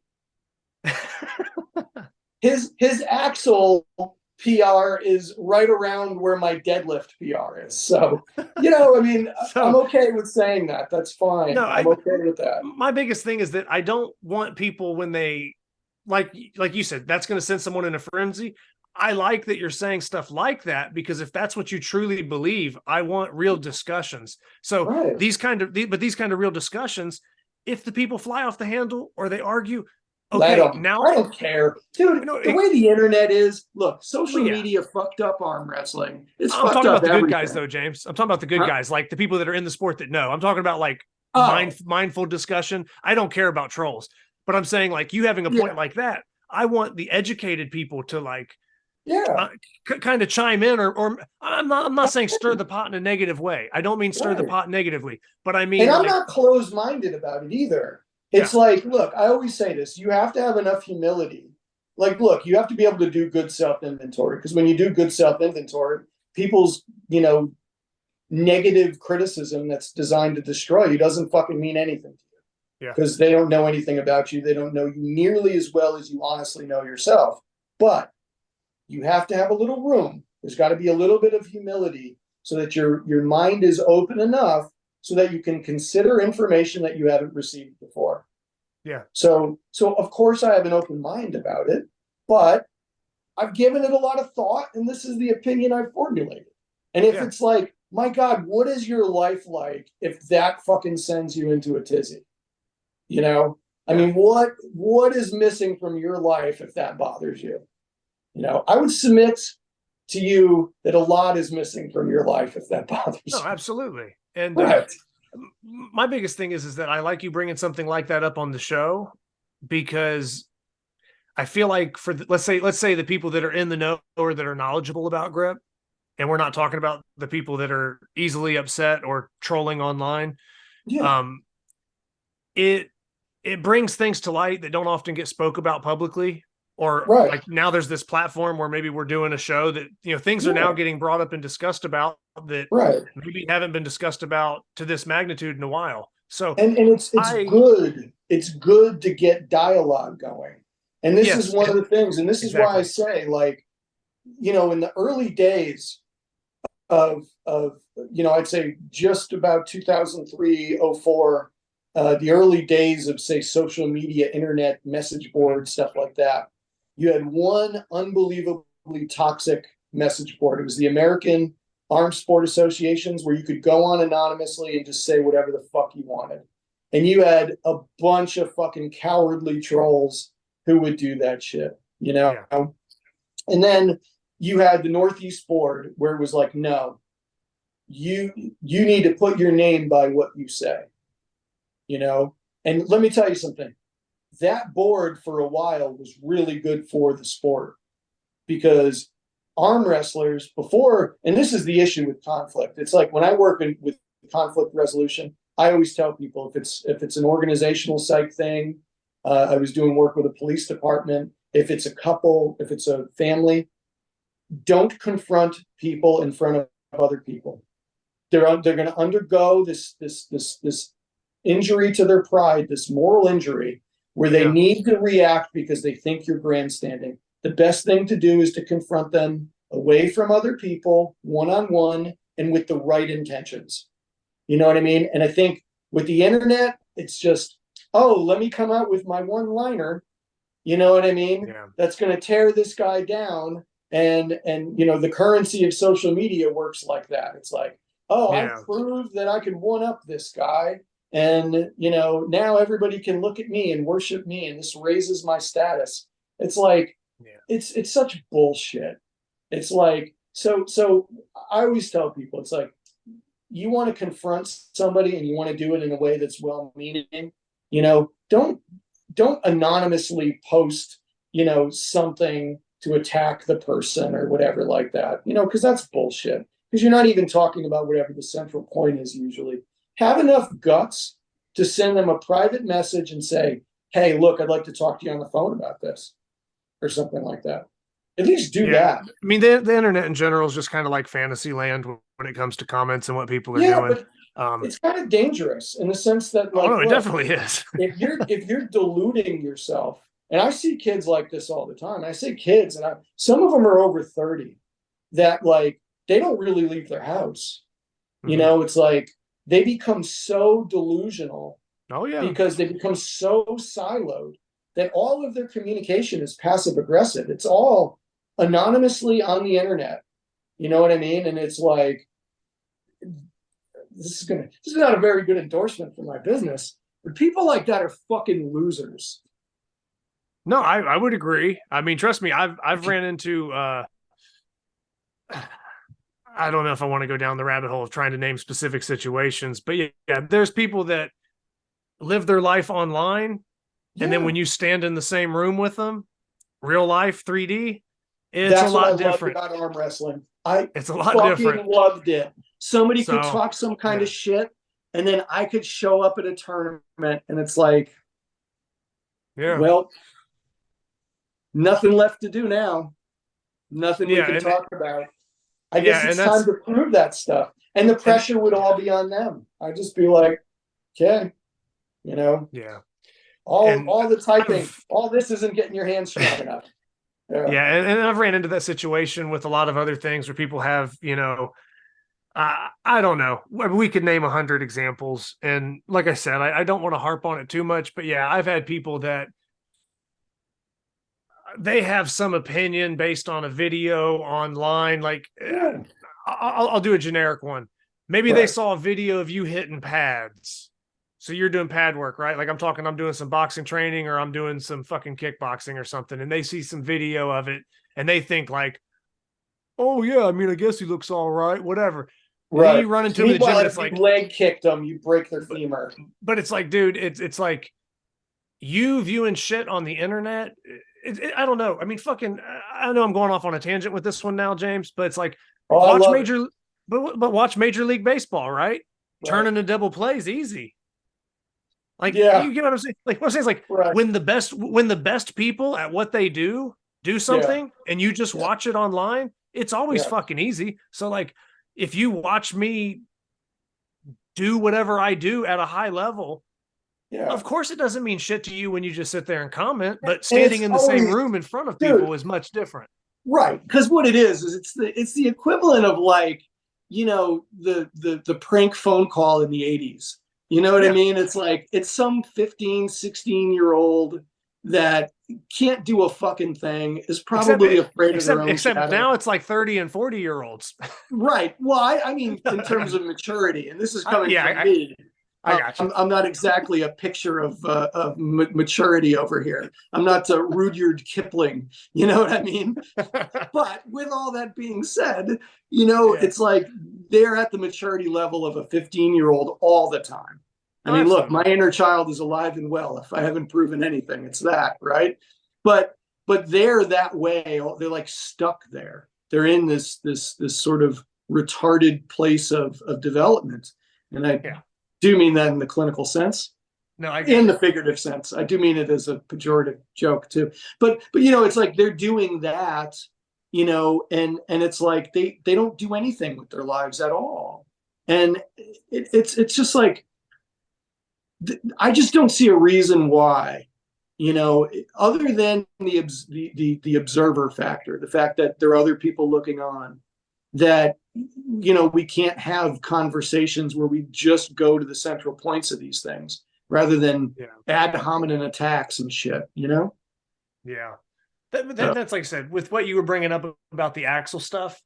Yeah. I was saying it was good in the sense that if it starts to stir up discussion about strength, and like, this is positive stuff. This is stuff that, like, all of us people that kind of have gravitated to this realm of strength or this grip sport and everything else, or whatever the case may be. I mean, this is stuff that we all kind of would debate or talk about. So to put it out publicly and get people discussing it, I think it's 100% positive. So anybody, like, I don't know. I mean, maybe there's somebody that thinks so-and-so has a stronger bench lift than this guy. If they voice that publicly, I'm all for it, because let's find out. Or maybe in this case, maybe in that case, we'll never find out. And that's what's bad about that example, is that maybe we can't ever make that happen. So it's kind of a what if, but it still drives good discussion. And I think it still gets people's brains turning in a positive way. So that's why I think it's good, and it's kind of meaningful for what that's worth. So I think it's awesome that you bring up stuff like that, or that you have used your experience to take a certain stance and you voice that stance. And it's like, well, you know, but it's like, who's to say what's right or wrong or what would happen? We all would love to find out. And I think we all would love to have little debates about what we think about certain lifts or certain people. So I think it's like any other sport, right? You argue over which team beats this team, which person. That's just competitive nature. And I don't know. I would like to see a little more of that, a little bit more of that life in the community, instead of everybody. I'm not saying that we can't all, like, be friends and get along, because everybody is typically pretty cool, but there's a little bit of room for, you know, hey, I think so-and-so stronger than him, or I think so-and-so isn't, or sort of the debate sort of thing. And it helped, like, when Pete Milano, so Pete Milano, myself, and I don't know if you know who Christian Binney is, but Christian Binney, I mean, tell you what, when we get off, look up Christian Binney, you know, and you're going to be like, oh my God, that guy's a monster, you know. But we all used to train together up north, and we started a organization, Northeastern Arm Wrestling Association, and it was like, there wasn't anybody doing super matches at the time. It was like, you went to a tournament, you ran the weight classes through, and then at the end, everybody got their trophy. Maybe you had an overall and then trophies, right? What we did was, we had right-handed super matches, right-handed class, left-handed super matches, left-handed class, and then we would have a main event super match at the end. And because of the timing of us starting that in 2005, and that back being when the Northeast message board was actually a good thing before it got turned over to trolls and fucking idiots, you know, it was like, it was really good because you could put polls up and it would fuel discussions. And very rarely did it devolve to I'm going to kick your ass kind of thing. It was more of a, respect. so-and-so is strong inside, but, this other guy might have a little bit more pronation or has a better post move, or it becomes more about the length, or, something like that. Yeah, it becomes more about the analysis. Yeah, and like matchup. you're actually talking tactics, and it's actually good talk. And James, man, you got me going on another one now, because I have another subject that just popped up. Right. This is something I've been discussing with people for a while now, and I haven't publicly said it on the show or anything like this yet. So this will be the first time I mention it. You just talked about, okay, there's typically this class setup, or same thing for grip, right? There's a class type setup. What I want to see in the future is I want grip super matches. Yeah. Well, Jed was talking about doing something like that with Chad Woodall. Yes, I remember that on This Week in Grip when you guys talked about it. And I thought that would have been great.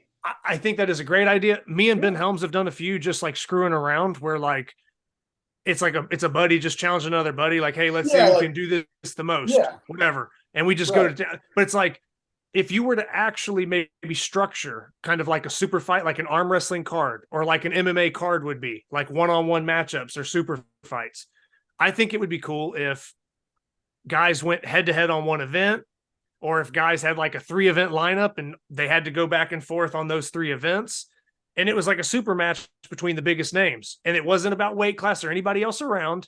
And it was just like almost like a pay-per-view card that had a lineup similar to arm wrestling or fighting.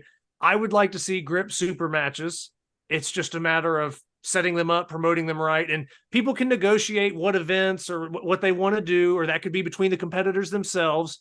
But I would love to get 2 people in front of each other. Even like when they do, I know it's a group thing, but like World's Strongest Man, how they'll have like 2 people lifting at the same time. So it's kind of head to head. I like that too. Yeah. I think that would be awesome for grip if it was like, just like here's the inch dumbbell, pick it up, and then just keep going until someone can't pick it up, and put 2 or a heavier dumbbell if it's guys that's too easy for you. But you get what I'm saying. Yeah. I would love to see something where there's a one-on-one matchup and it's like some of the heavy hitters, or even if they're lighter weight guys, they're people that are like world class.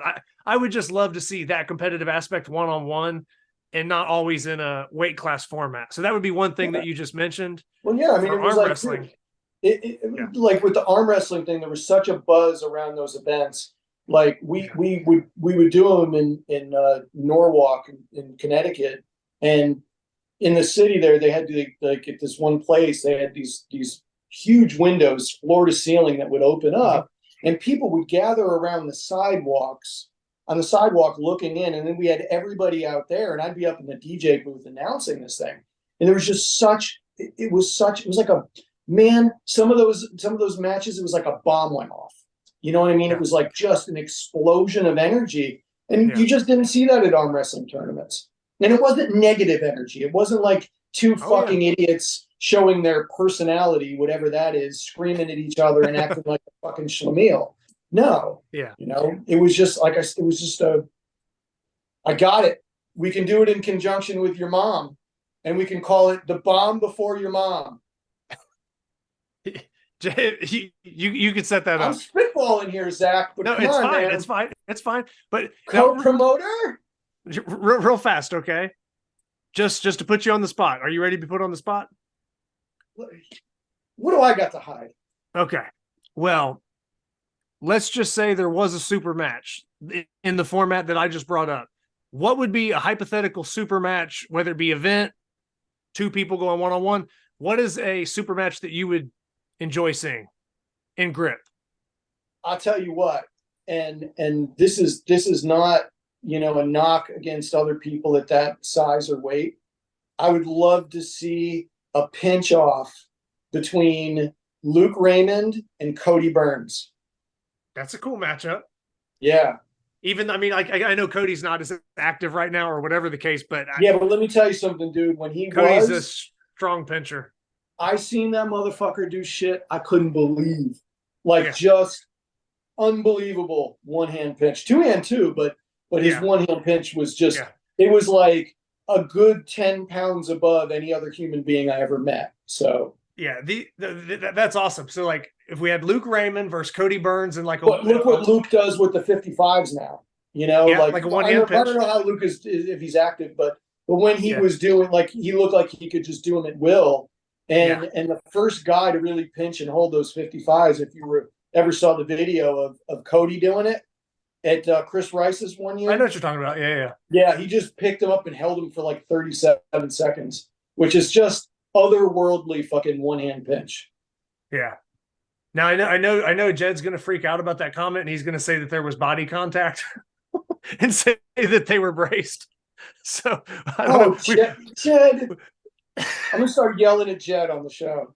No, look, you could say there's body contact, but he was the only one that day to pull him off the ground. He pulled him off the ground easily. He did it the first time, and everybody else there was trying, and they tried multiple times. Yeah. And he just never tried it before, walked over, pinched him, and held him. Yeah. Body contact or not, okay? You have to have a dickload of fucking pinch strength to be able to do that. No, absolutely. I just was saying, like, as far as the time limit placed on it, I already know that Jed's going to be like, he had body contact and something. So I had to bring it up. Should we fuck with Jed? Okay. You can if you want. No. No. I don't know. The but, ball buster is coming out of me. But no, that's good. That's funny. But no, Luke and Cody would be cool. And I hate to just drag it on and do hypothetical matchups, but these are the kind of super matches that I would love to see, and I'd love to see people put them together at some point. Who's yours? Who would I want to spotlight back on you? Man, what would I like to see? I don't know if I should just pick a random event or a random thing and just say, go for it or whatever, or Free associate there, Zach. Go for it. Do you think? Yeah. Or I don't know if maybe I should just get like an implement and then say, who would I want to see on that implement? Okay. I'm picking up what you're putting down. Because I could start with the implement and then say, well, who's the best at that I would like to see? Or I could just kind of shuffle random names.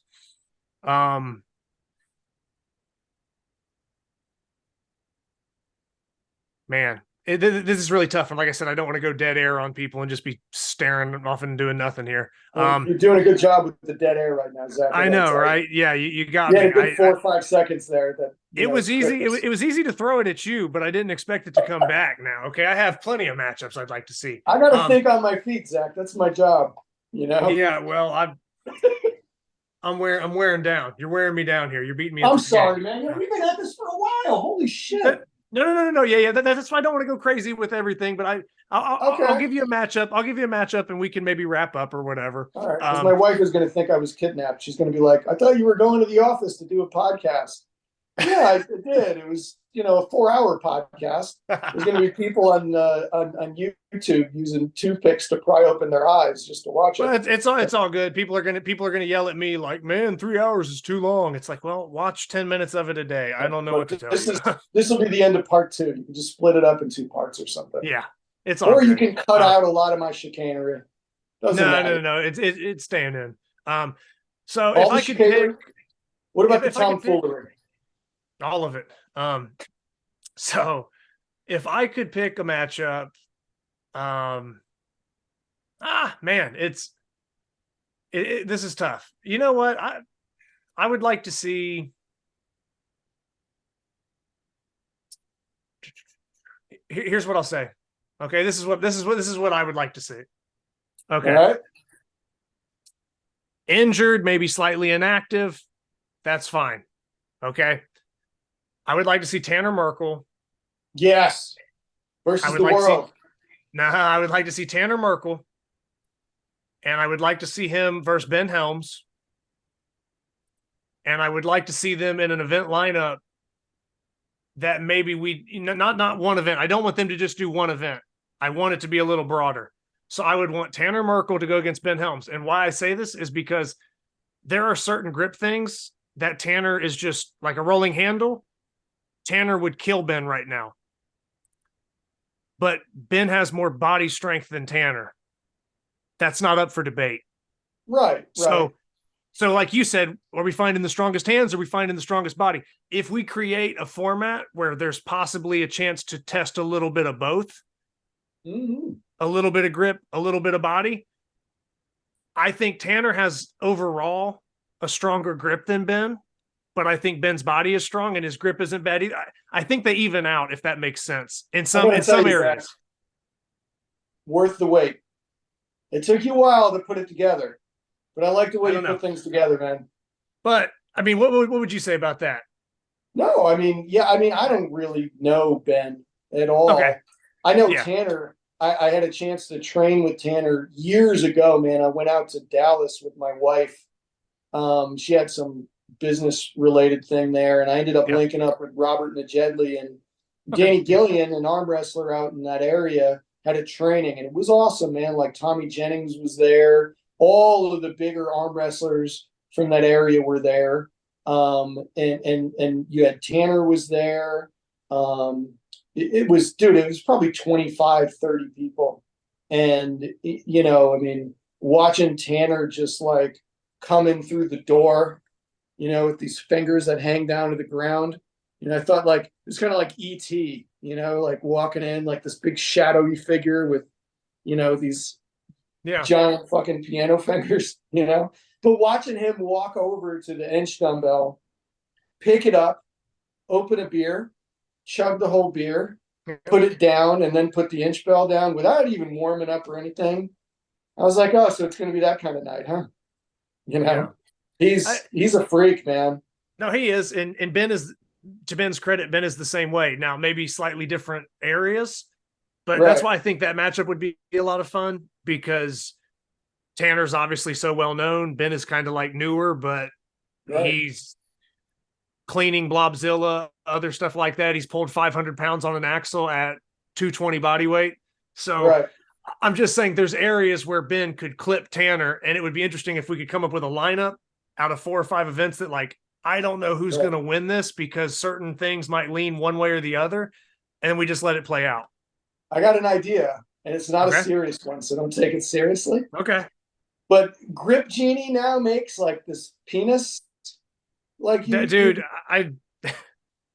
So you have that V-bar, little big horn, and the jug, and you call it Ding Dong of Grip. No, James, I'm not going for that one. I'm not. Okay. No resin eggplant grip tool devices will be bought or will be pushed on my show. Okay, I'm sure Jason Dingy is going to get a good laugh out of that, because he knows that I am anti the eggplant and all that other bullshit that gets put out. So look, anyway, I'm with you, man. I'm with you. Thanks for pushing the idea, though. But no, Jason's a fucking freak, huh? He's unbelievably strong. Jason needs to be in a super match. Who's going against Jason? No, like I said, I don't want to hold you up too much, James. Man, we've been rolling so long. But was there anything else? Because I can't even remember. Like, this was one of those conversations where I don't even know if we touched on what we wanted to. Man, we pretty much hit everything from kind of your beginning to arm wrestling to transitioning to grip. Meeting Bob, your crew there, hosting competitions, different people. We've covered the steroid thing, the documentary. We really, I think, hit most of our bullet points, and then probably screwed around a little bit on. Well, I hope so.